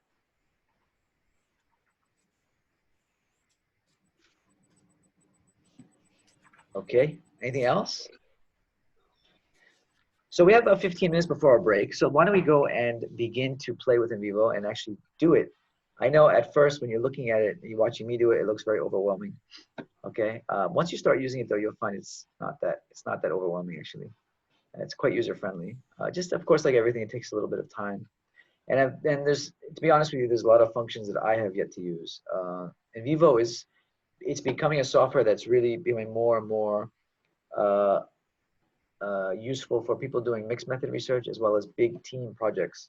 So there are a lot of functions that are for multi researcher kinds of projects. For you guys, for your theses, you won't need all those functions. So don't be overwhelmed by those things. Just use it for what you need it for, and that's it. And that's it. I mean, you don't need to use everything. Okay. So what do we do now? Well, let's close this project. This is not our project. So let's close it. So let's just go to File at the top here, File. Okay. And then hit Close. Okay. Just hit Close. That's going to close this project. It'll ask you if you want to save it. You can just click No. We don't want to save it. All right. And it'll take us back to our welcome screen. Welcome screen. All right. Now, we're going to create our own project now. We're not going to use a sample project. So what we're going to do is first, obviously, we're going to click this New Project button. Okay, so go ahead and click the project button. First thing it's going to do is it's going to ask you to name your project. Okay, so we can name it Practice Project. Go ahead and name it whatever you want. I'm going to name my Practice Project. And then give it a date, 16/6/20. Okay, and I'll even ask you where you want to save the project. So you can go to your files. Let me put it here under, where should I put it? I'll just put under NVIVO Recovery. Okay. And then you can, does it have my leg? No, it doesn't have. Click Next. I'll ask you a few things. Do you want to auto save? No. This reminder, it's good. It reminds you to save your project every 15 minutes, but of course you can change that to 10 minutes, whatever you want to do. I always do that. That's good to have. And I'll ask you about project recovery. Do you want to make a project recovery file? So it'll automatically do it for you if you don't want to do it. So I'm going to just keep the settings as they are. And now I'm going to hit the Create Project button.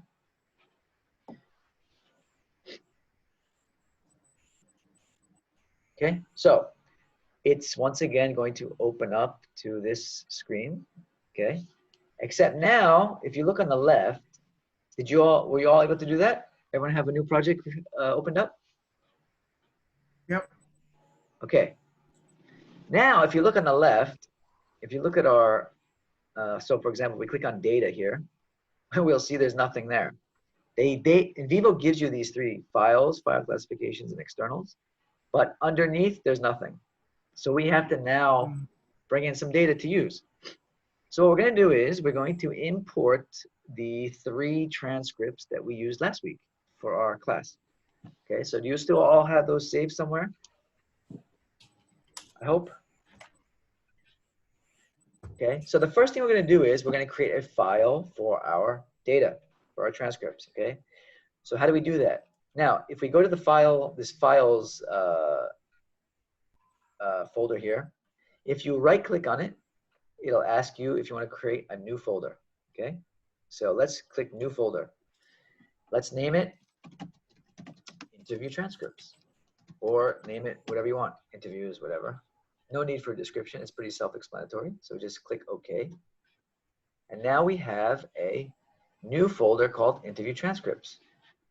All right, so when we click on that, you'll see this middle screen here. We have a blank folder here called interview transcripts. So now we want to import, because we already did these transcripts in Word, right? So we want to import them into NVIVO. So what we're going to do is we're going to right click in the white space here, anywhere in the white space here, we just right click and we click import items. Okay, import items.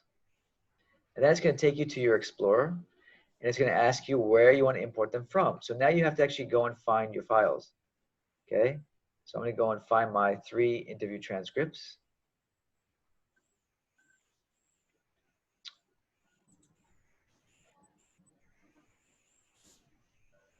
It's actually 4, including Nicole. So I'm going to bring in all 4 of these.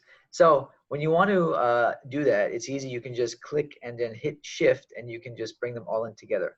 Okay, or you can use control and do it one at a time, but you can import them all together. Okay, so click on one, click the shift key, and then highlight them all. All right, you do it at one time. It's easier, and then just click open. All right, and then, all right, let's not do that now. It's too complicated. And now just click import. Okay, click import. All right, and now we have our data. We finally have some data in our NVIVO project. All right, now, I don't like the names, right? Sample transcription for participants.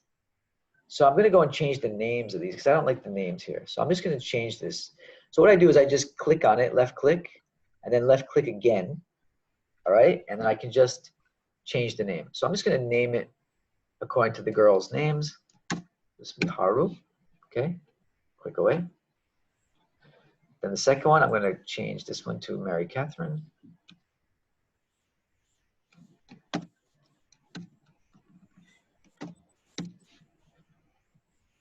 And then Michelle.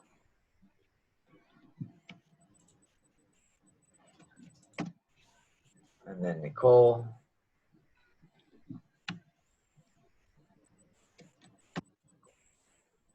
All right, hit enter, and there we go.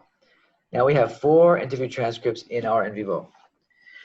Okay, now let's make another file. Maybe we want to bring in some of our literature. Okay, we're going to bring in some of our PDF files or our Word files. We're going to make a file for our literature review.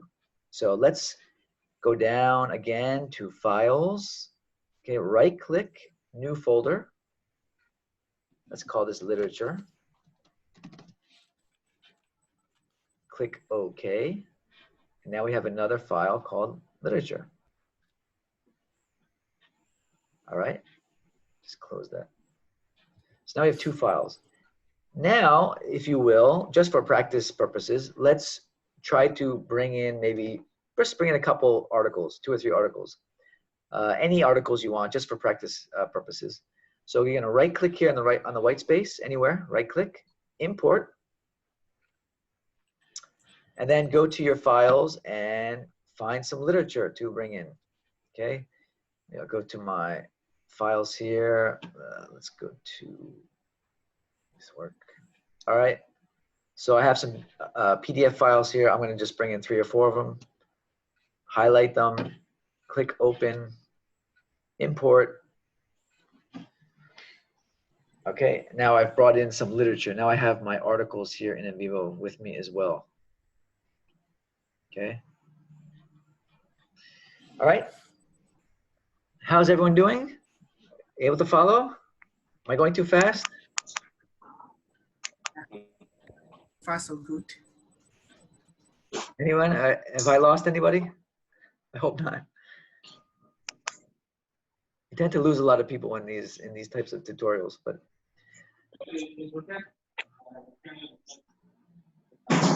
is that a question from somebody? Okay, so I'm going to continue. If I don't hear any questions, I'm going to just continue. So let's go back to our transcripts. Let's click on interview transcripts here.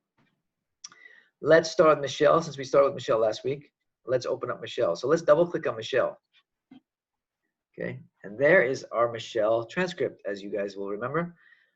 Looks just like the Word file. In fact, you can even make it look like a Word file. If you go here to Layout, okay, in the Document tab, there's something called Layout here. If you go to Layout and click Page Layout, it'll even make it look like a Word file, like that. Okay, but that's not really that important. All right. Anyway, so here's Michelle's interview.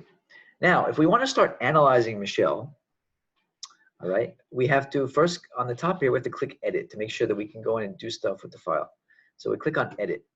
Okay, all right. Now we can begin to do our analysis. Okay, so let's start by just doing some basic coding, since I didn't show you how to do that yet, and that's one of the most important things you're going to do. All right. So I'm going to first create some codes, okay?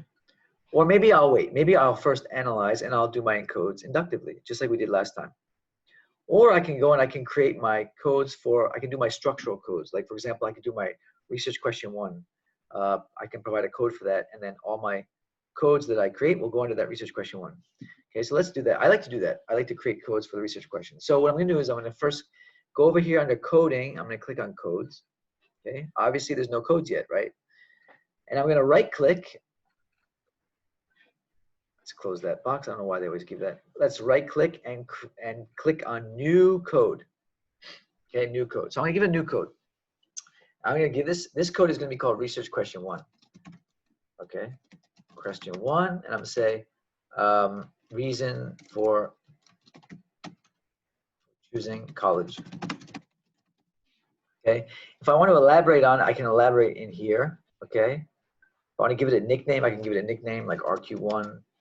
Okay, etc. If I want to color code, I can color code. I'm not going to bother with that now. I'm just going to click OK. Okay, so I've created this new code here called research question 1. Okay, so now any coding that I do under this research question, I will put here.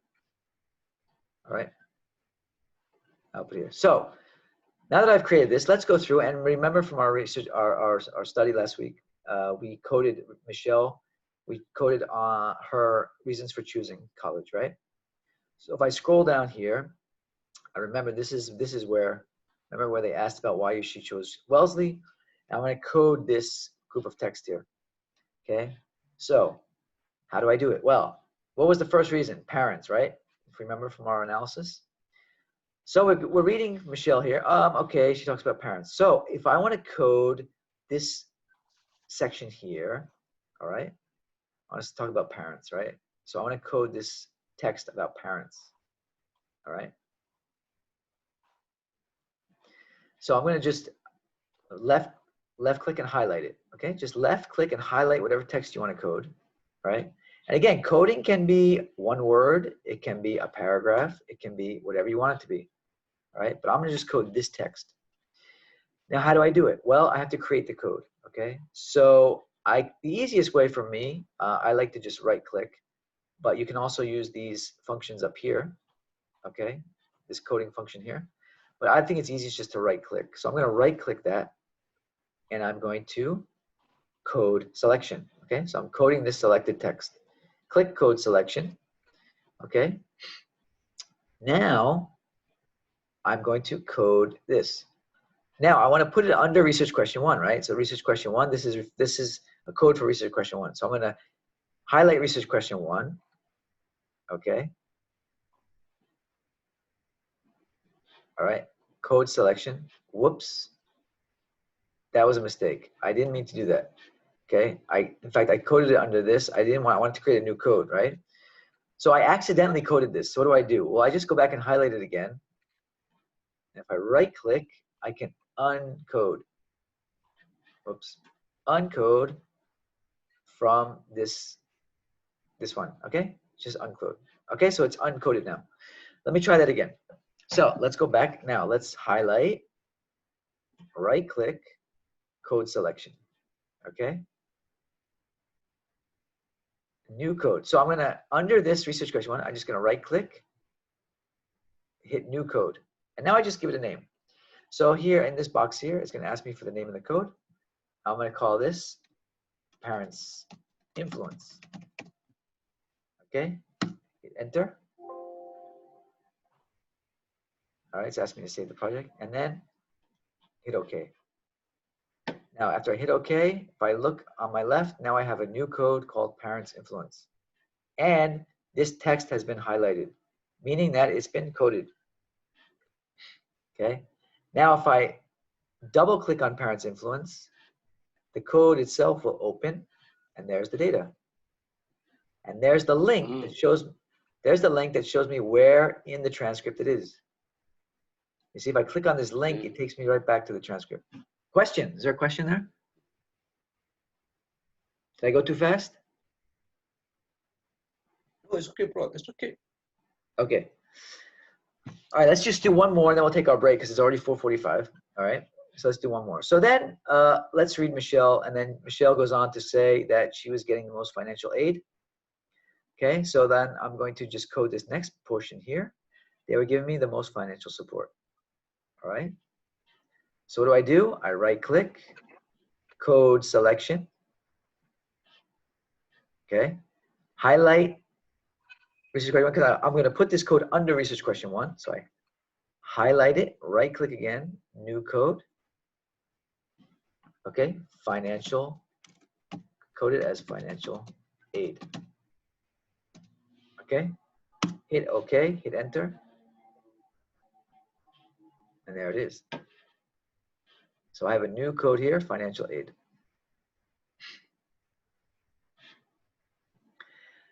All right, everyone be able to do that so far?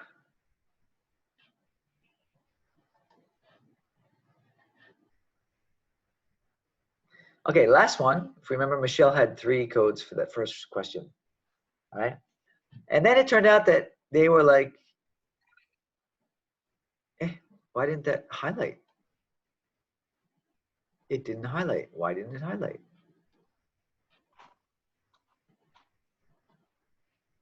Okay, sorry. I had to turn on my highlights here. If you look up here, highlights, we want to highlight all coding. So I had to change from coding for selected items to all coding. So now I've turned on all my highlights. So now you can see this is also highlighted now. All right, and then she says, I was interested in being near Boston. Okay, and that's a very short code, but we're going to code this here, interested to be near Boston. Okay, I'm going to right click it, code selection. Highlight research question 1. Right click, new code, near Boston. Okay, hit OK. And there is our new code. All right. So we have 3 new codes here from Michelle's interview, all under research question 1. Okay. So reasons for choosing college, parents' influence, financial aid, near Boston.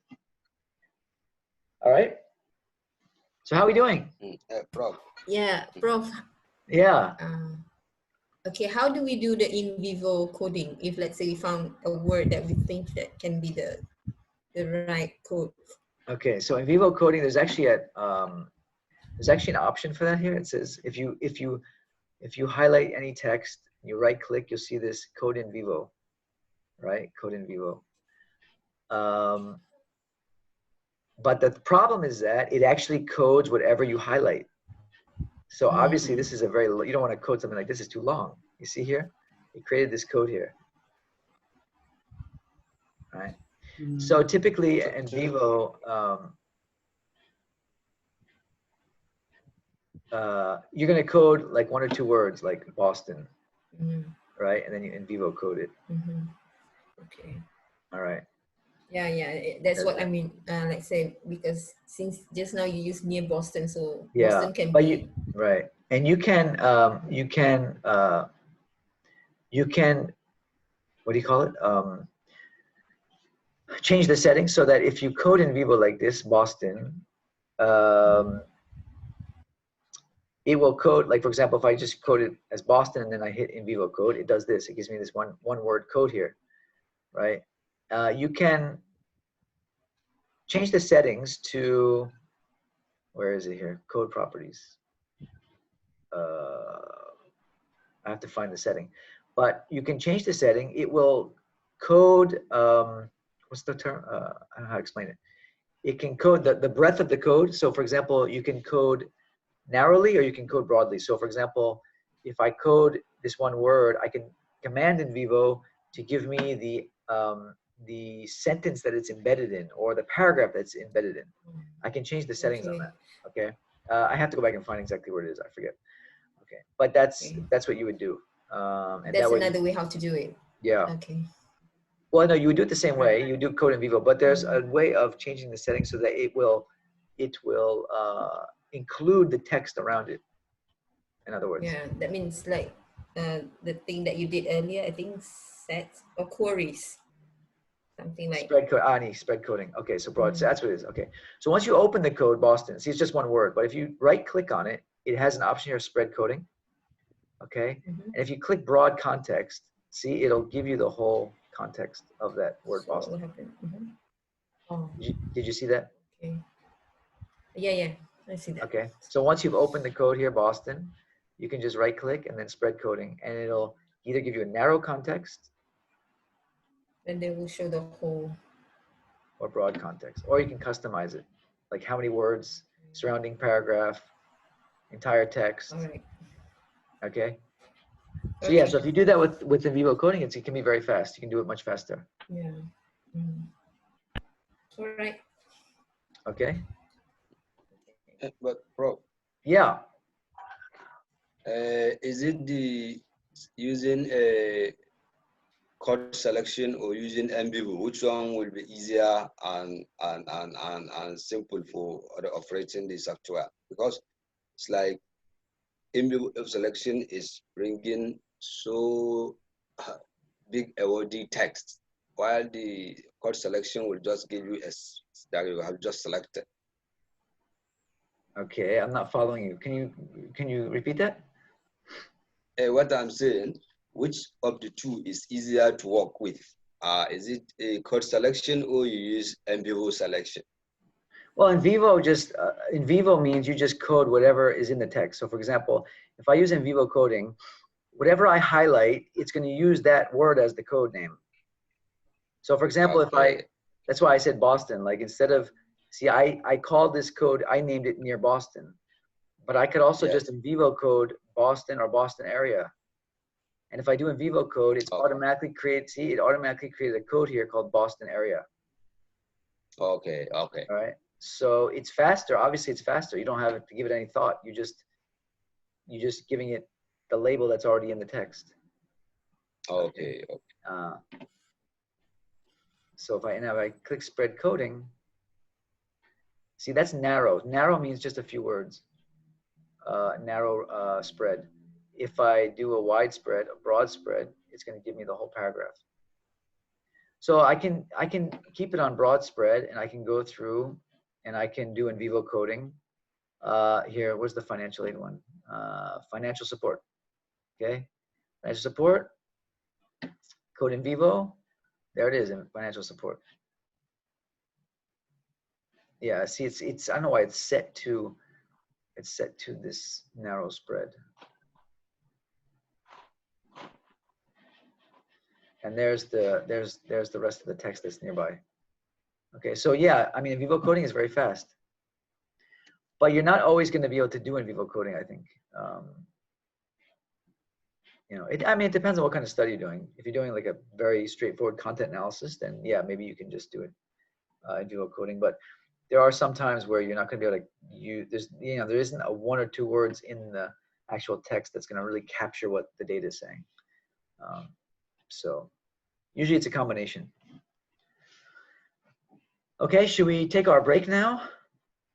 It's already 4:55, so let's try and be back here in 15 minutes, if possible.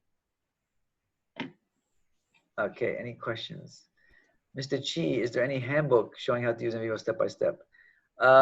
You can go online. There's a lot of resources online. Like if you go to YouTube, they have tons of videos on how to use NVIVO, how to do different things in NVIVO. So I would look for those videos. That's one place where we can get help on how to use it. Relationship between nodes, I will show in the second half. We'll do stuff like that. Just remind me, yeah, Wheeling. Let's see other questions here. Import takes forever. Yeah, I don't know why. Sometimes it's slow. Okay, I don't see any other questions. So I guess that's it for questions for now.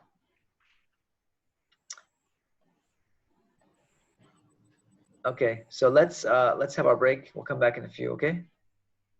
Okay. Okay, see you in a bit. Okay, Prof.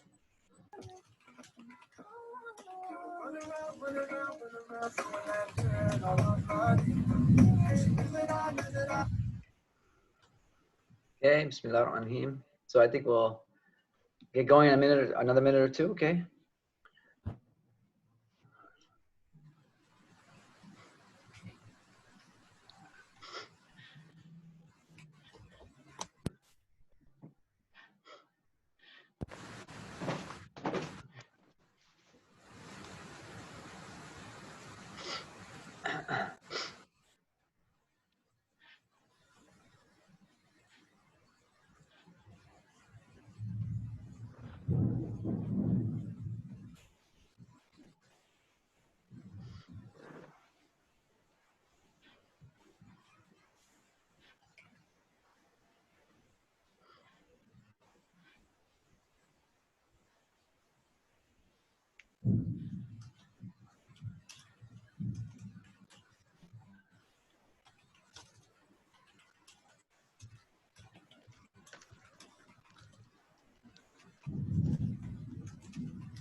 Okay, can we get started?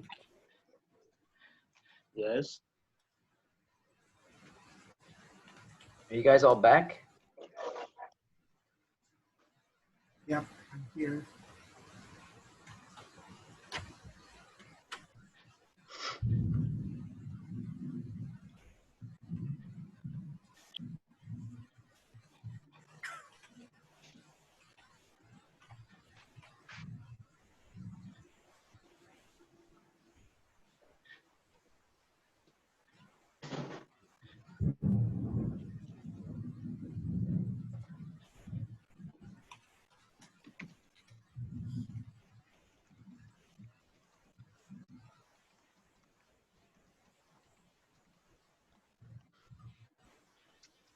All right, so I'm going to continue. I haven't heard anyone tell me not to start, so I'm going to continue.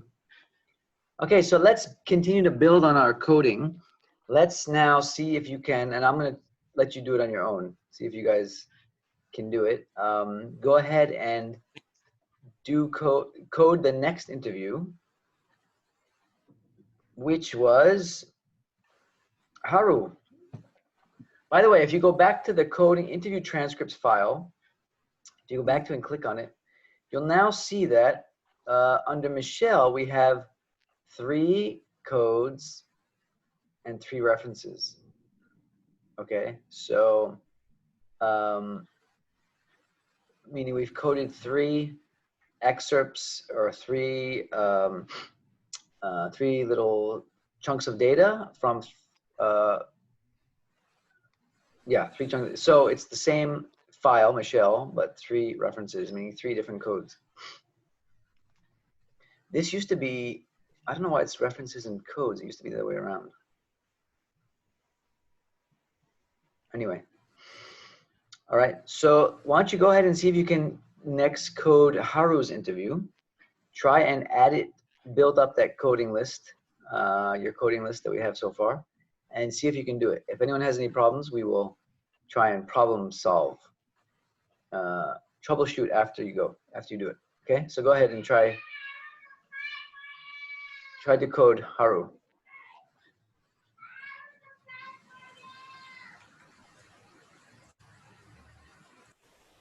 Sorry, I had my mute on. That's why I didn't hear anybody.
Hmm.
So how are we doing? Everyone able to do it?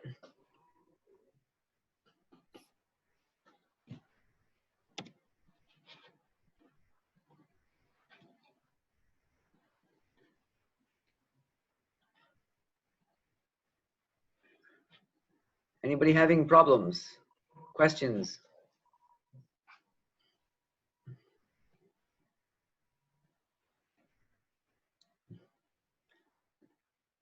So everyone's either working really hard or you're completely lost.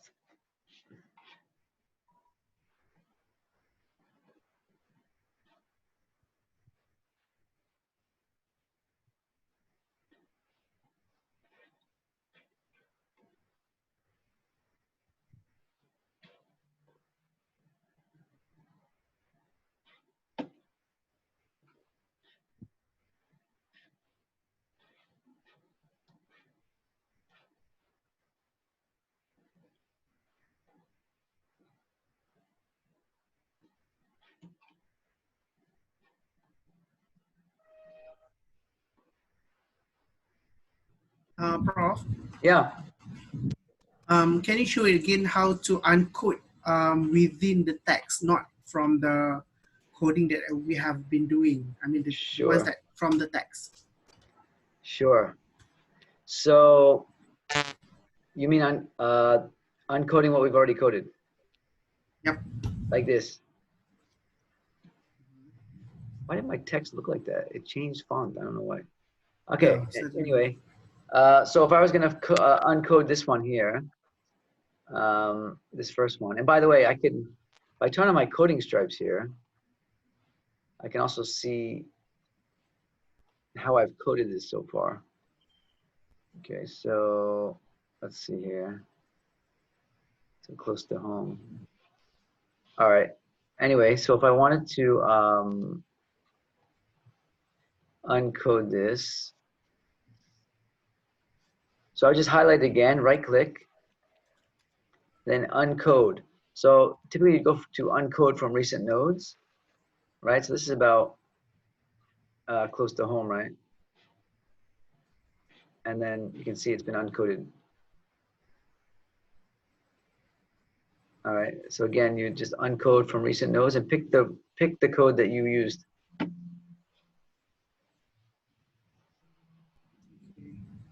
Now, if I want to code text that's already been coded, like this close to home code is already here.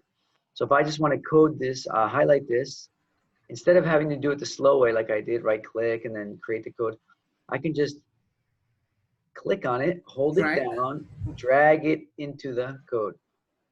All right, like that. and it's been coded. So that's the easy way. Once you've created the code and you have multiple text excerpts, you can easily just move them into the codes. All right. So you see, I started to build some categories here. Just after these two interviews, I've already started building a couple categories here: perceived quality and location. Now this one, I mean, for right now, I mean, the name is pretty similar, right? Perceived quality of college and perceived quality. I'll probably end up changing that later, but for right now, I'm just going to leave it. I don't really know what else to name it at this point, which is fine. You know, again, this is it's an evolving process. So very early on, after just the first interviewer to, you may get some issues with labels and stuff like that. But as we get more and more data, we'll begin to see how that category of quality will evolve into something bigger or something that's better defined or whatnot. Okay. So we all able to finish that one? Can we move on to the next one? Now, let's stop right there and let's try and make use of some of the other functions in NVIVO just so we can see how it works. So let's say, for example, at this point, I want to create a memo, right? And I want to create a memo around, say I want to create a memo around this initial finding of location. You know, I say, wow, you know, this looks like it's going to be an interesting finding. So I'm going to make a memo about this. So what I can do is very easily, I can just go in and if either in the text itself anywhere, or even here, if I want to just make a memo about location, this emerging category, I can just right click on location and go down here to memo link and then link to new memo, right? And then it'll ask me the name of the memo. So initial interpretation of location category, okay? If I want to describe it more, I can give it more description here. Otherwise, I'll just hit OK. All right, and then I can begin to write about location. So here's where I can begin to write, you know, a category of location has begun to emerge. You know, blah blah blah blah. Okay, you just write whatever you want, right? And then also what I can do is I can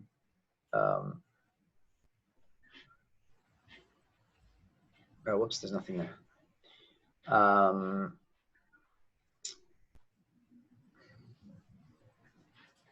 I can also cut and paste the text here that's in the codes. I can even move a diagram in here, whatever I want to do. Or it can just be text, just describing what I've found so far, et cetera, et cetera. Okay. And this memo I can leave open so that as I'm doing my analysis and if there's other things I want to add to it, I can add to it. Right. And so this memo can be also like a logbook. You can do your logging, you know, your daily activities. You can do it in the form of a memo as well, or a series of memos, you know. It can also act as a sort of journal, a researcher's journal or a logbook as well. Okay. And then when you go to your interview transcripts file, oh, they used to have, oh, that's interesting. The old NVIVO, they used to have, oh, it's because they have a separate file now, okay. So if you go down to your notes here and the memos folder, if you click on the memos folder, you'll see here is our memo. The first memo we created is here. So it's been saved in the memos folder automatically. All right, so it's there. All right. What else can we do? Let's see here. So we do memo. Now, if I'm in the data, here, say I want to make a smaller memo, maybe like Haru, she's kind of, you know, not very clear about what she's talking about. So maybe I want to follow up with her about something she said. So maybe like this part here about the friends, you know, maybe I want further clarification about this from her. I can make an annotation, which is, again, it's a shorter memo. And I can just highlight it and then right click and do new annotation here, new annotation. And then automatically this little box will open here. And I can just write a note to myself, need to get clarification from Haru about the issue with her friends. Okay. And that's it. And that's all I'll say. And if, you know, you'll see here, NVIVO highlighted this green. And that means that there's an annotation here for this text. Okay. And I can just move this window down, get it out of the way. Right. But also that annotation is now in my note, under notes here. If I click on annotation, that first annotation is there under Haru. So it's been stored in the folder here as well. All right. But later, if I go back to my interview and if I go back and see if I see this green highlight, it means, I know that it means that there's an annotation here. So that's my daughter. Okay, so that's annotation. What else can we code? Can we do here? We can link it to our data, to our literature, as I mentioned before. So I can link this to one of my articles that I brought in, as well. What's nice is that if you've done a literature review, for example, if I open up one of these PDFs, one of these articles, all right, and if I have gone through and done a literature review, let's just move this over here. Okay, so let's just say that I've gone through and I've done a literature review, right? And maybe I've highlighted some text here from this article, and maybe I've actually coded this. I could do my literature review the same way I'd code my data. I would just create codes for different topics in the literature, right? And so I could have a separate file or a separate coding here just for my literature review. And then I can connect the excerpts from the literature review with the excerpts from my actual data. Using those see also links, I can connect those two. Whenever I see, whenever I see data that refers to something that's in the literature, I can directly link it to what's in the literature. Okay. So let's continue. We'll go back to our interview transcripts, and now we will open up Mary Catherine. Okay, so we're going to double click on Mary Catherine. All right, click on edit up here. All right, and then make sure we have our codes open. So we're going to click on codes as well. Right, and I like to give myself space, so I'm just gonna, there's a little arrow here for this blue screen, screen on the left. I'll click on that just to give myself space, spread out a bit. Okay, and then you can go through and you can edit, you can analyze Mary Catherine. All right, using our coding list, we can now build on our coding list, and we will analyze Mary Catherine. Okay, so go ahead and analyze Mary Catherine and try to add to your growing coding list or code book, right? And then after that, after we do this analysis with Mary Catherine, we're going to create some sort of diagram of what we've come up with so far. Okay, we'll use the maps function. Okay, so go ahead and do that.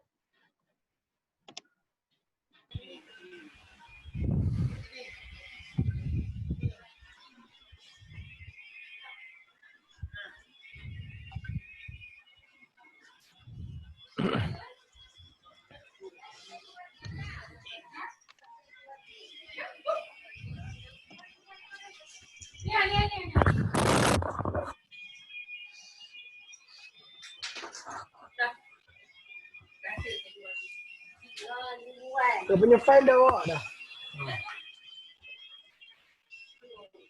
Thank you for merosakkan. Membantu Katih get a new band. Either way, asik. Either way, alah nak ni. You know, that's only apply to engineer, not to doctor. No, doctor you cannot. Don't take your patient. Dia tadi nak beli ni kopak nak buat kat mana? Ngam. Dia kata kita benar. Kan gara-gara kopak dia tak boleh. Shafiq, I think you need to mute your Sorry. Okay.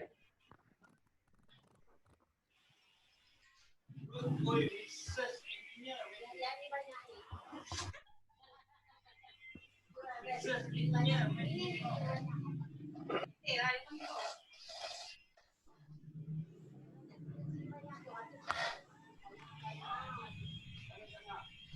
Daddy. Wait. Prof, Yeah. can you show us again how to make category and codes and? Okay. Oh yeah. So okay, sure. I forgot to do that. Thanks, Amar. Yeah, I'm just trying to close this. I've got the Zoom controls and then the NVIVO also, so it's kind of confusing. All right. Yeah, so here what you're going to do is you're just going to really pretty much play with the, what they call these parent and child codes. So you have like the parent code, like here's the parent code is research question 1. Underneath that you have all these other ones, and then you have subcodes. So it's easy. You can just, I created these 2 categories, location and perceived quality. So what I do is I just right click on the white space here and put in make a new code. Okay, and then I would name the category. You know, so like there's another one coming up from Mary Catherine, say called what's the other one? Oh, campus culture, say. Okay, campus culture. Right, and then I would just give it a definition. Remember, categories, it's always important to define categories, right? So that we know whether the codes fit under them or not. So we can just say something about attributes of the campus, blah, blah, blah. So anyway, you can fill that in later. Hit OK, and it's going to give you this new. Now, where do we want to put this under? Where does it go? So it goes under research question 1, because research question 1 is the main code here, because everything's about research question 1. So we're just going to basically move it under research question 1. Okay, and then we've created this new category, and so now we can put codes underneath it, right? And so it's really just moving codes around and putting them under other codes, right? Does that explain it, Amar? Yes, thank you. What about the ones that we have done? Right, so, okay. No, continue. Sorry. Sorry, say again?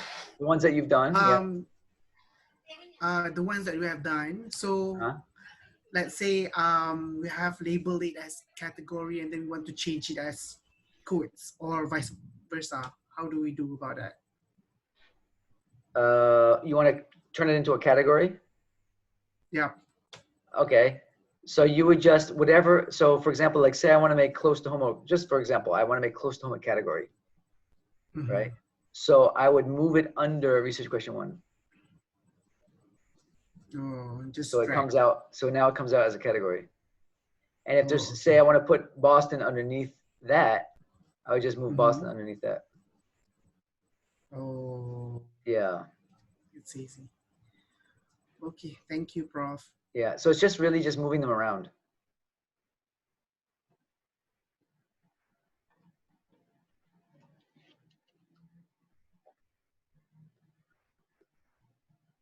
That's why, for me, I always create that research question sort of main code, just so it keeps it all sort of organized. So I'll have a sort of a major code for each of the research questions, and then I can put my actual findings underneath. Keeps it more organized. Okay, so then she says she has an aunt that went there.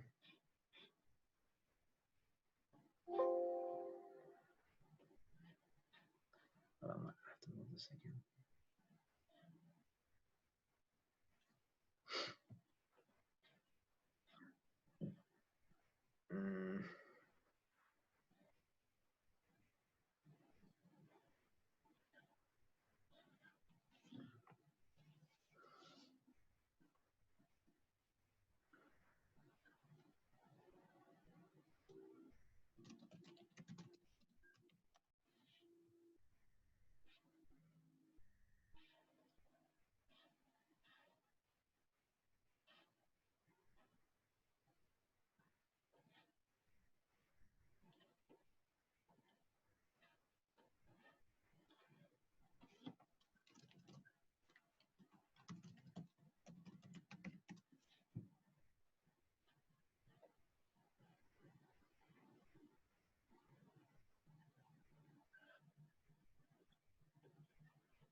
Okay, how are we doing?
Okay, since we're almost out of time, it's already 5:45. I'm just going to move on. If there's any questions, please let me know. If not, I will just, I want to move on to maps just to sort of give you an example of how we can use maps at this point in the study. So I'm going to click on the maps option down here. And I think what we'll do first is maybe, let's close this up, some of these up. There's a lot of windows open here. Okay, just close some of these windows up. All right. So I'm going to open up and create a project map. And so we can just look at where we are in terms of our analysis so far. No, sorry, let's do this. Let's do a concept map since we're still at the early stage of the project. So initial coding for RQ1, okay? Just click OK. All right, now we have our concept map open. All right. Now, if I'm sure you don't remember this, but the nice thing about concept maps is that you can bring in both items from your project, findings and so forth, as well as you can add your own shapes here to make different types of notes on the map. So it's sort of a combination of the other two, mind map and project map. Okay, so what I'm going to first do is I'm going to bring in my findings so far. Okay, so I'm going to go here to add project items. All right, and I want to go down here to my codes, right? And I'm going to open up my code so far. So you can see here I have 5 emerging categories, and then I have this this financial aid, which is sort of a code that's sort of left by itself. But anyway, I will bring in all of these, just check on all of them. And if you check on this automatically select descendant codes box here, it'll automatically include the subcodes if I just click on the mother or the parent code. So I'm going to click on those and I'm just going to hit OK. Okay, now, one thing about the project, this concept map is that it does not provide you with any of the connectors, right? So it's not providing with any of the arrows connecting the codes. They're all free flowing, right? Now, I don't particularly like that. I wanted to actually show the relationship between my codes that I've done so far with the categories. So what I'm going to do is I'm actually going to close this. I don't want this kind of map. I'm going to actually do I'm going to delete this. Just right click and delete it. And I'm going to do a project map instead. All right. So initial coding for RQ1. Okay. Okay. Click OK. Project map. All right. So we can go to our add project items. Do the same thing. Go to codes. Click on the automatically select descending codes. And then click on all of our findings so far. Click OK. Okay. So now I've got my findings here. So now we can begin to see what we've got so far. Now it's a little bit hard to see, so we can move these around. We can move these around. Okay, let's make this a little bit smaller so it's easier to. We can just click and drag it, click and drag it. Okay, so just highlight what you want to move around. Okay.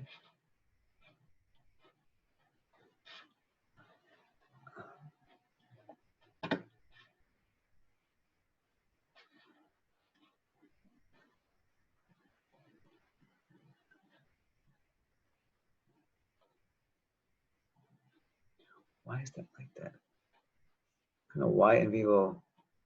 Whoops. Do you want to do that?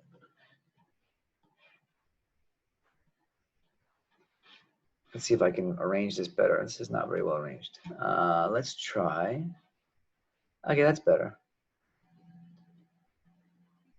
Even though it's hard to see. I think I'll move them side by side. So you can just play with them. Okay. Move around however you want.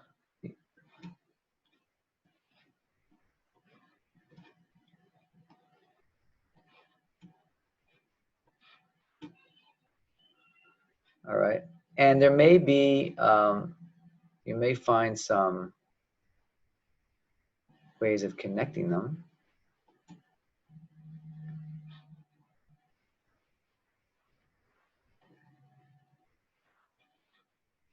Yeah.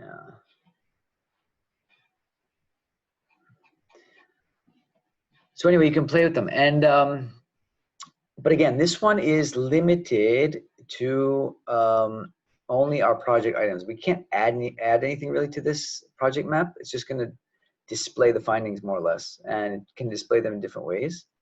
All right, but there's not much you can do other than that. It's really fixed in terms of limited only to the project items. We can't add anything to it.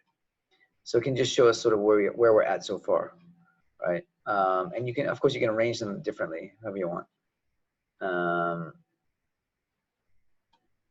And so you can turn off the, like, for example, you want to turn off these little child thingies, these little child labels. You can just click here, unclick on those.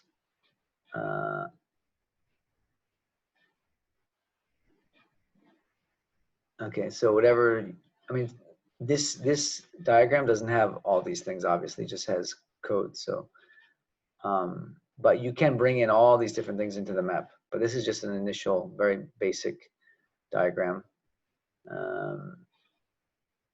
And so you can play with it.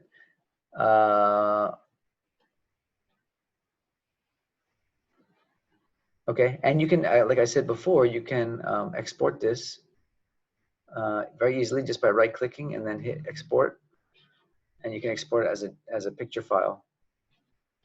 Okay, and that's it for the project map. So that would be our initial coding for our project map. Okay, as I said before, we can also do a concept map, although you have to provide the links. It does not provide the links for you. Okay. So typically the mind map is the conceptual map before you really begin your project. The conceptual map is used for in the middle of the project, showing different possibilities, different evolutions with notes and, you know, other things, memos and all that. And you can make notes on the map itself, you know, describing the relationships and all that by using those additional figures. And then this is the project map, which really shows the finished product. Right, so that's how they basically use those three types of maps. Okay, and you can go ahead and you can save the project, continue to save the project. So we've got, so far we've got our data. Okay, we've got interview transcripts with our, as you can see, with our coding, our initial coding. We haven't done Nicole, but we've done these three. We brought in some literature. We didn't really use it, but we did bring it in. And again, you can do your literature review the same way you do your coding. You just create codes for your literature, and then you can segment your literature according to topic and theme and all that. All right, we've done our coding. So we have our initial code book. All right, and this is how it starts. And from here, we grow it, continue to grow it. We created a memo we created an annotation. Okay, so we've done some memoing. All right, and we have created an initial map. First map of our initial coding for the project. Okay, so that's really the basic, basic function of NVIVO. And honestly, for your PhD, that's really all you would need. I mean, you could do, of course, you could do much more elaborate analysis, as I mentioned before, using those cases and case classifications. You can do more different types of analysis. You can make, of course, more elaborate maps. You'll definitely build your code book. It'll be much more elaborate. And as you go, you'll continue to memo and document your analysis and your findings, your interpretation as you go along, right? So really make use of those memos. And like I said before, the memos, in the memos, you can bring in different things. Like here, this is a memo, but I may want to, for example, I may want to copy this finding, copy it, and then paste it in my memo.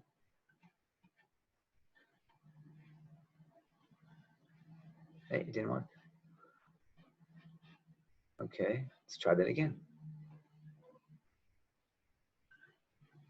Copy it. Oh, it won't let me paste. Why won't it let me paste? It should let me paste. Oh, I'm not editing. Yeah, I didn't edit on. I have to. Yeah, so I can paste it. So I can, I can bring my findings into my memos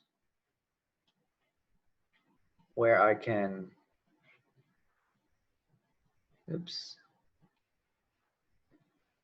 where I can discuss it.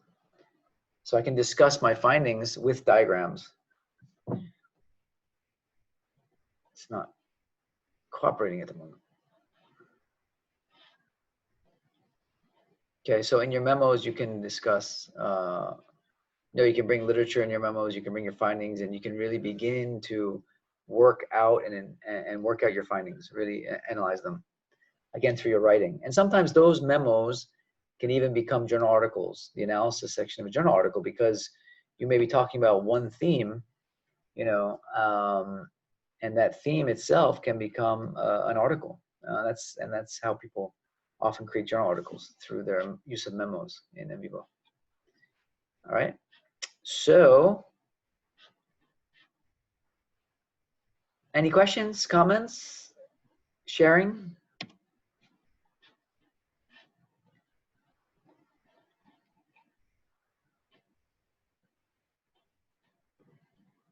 Are you guys still there? Yeah. Okay, just checking. I haven't heard anyone's voice for a while. Mostly we are very overwhelmed with the software. Yeah, it's a lot. And it's funny because I do this every semester. I do this class. I do the NVIVO tutorial. And from time to time, I do like 2-day NVIVO courses for IPSAS.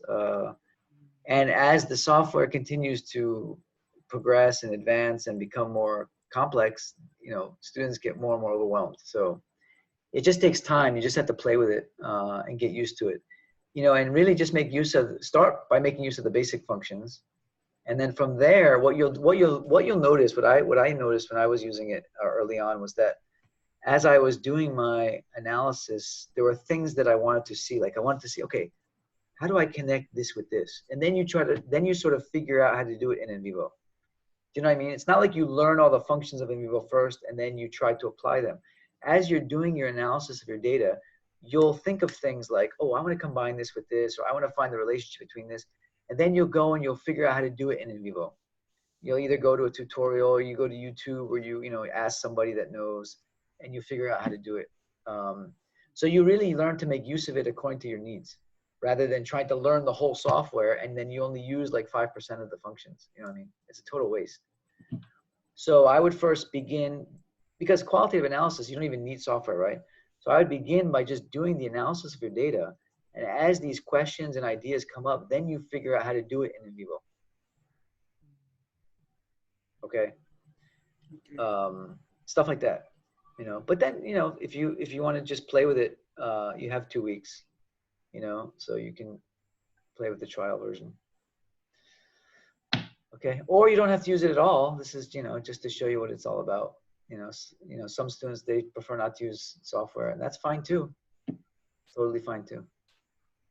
Right. The other thing is that there's other software programs out there. There's a lot of software, different programs. In fact, I have another one. I have one called Max QDA, which is a different program. I haven't used it that much recently, but it's very different than NVIVO. It has, you know, it has a lot of, also has a lot of functions and so forth. You know, they're different, and I think there's pros and cons to both.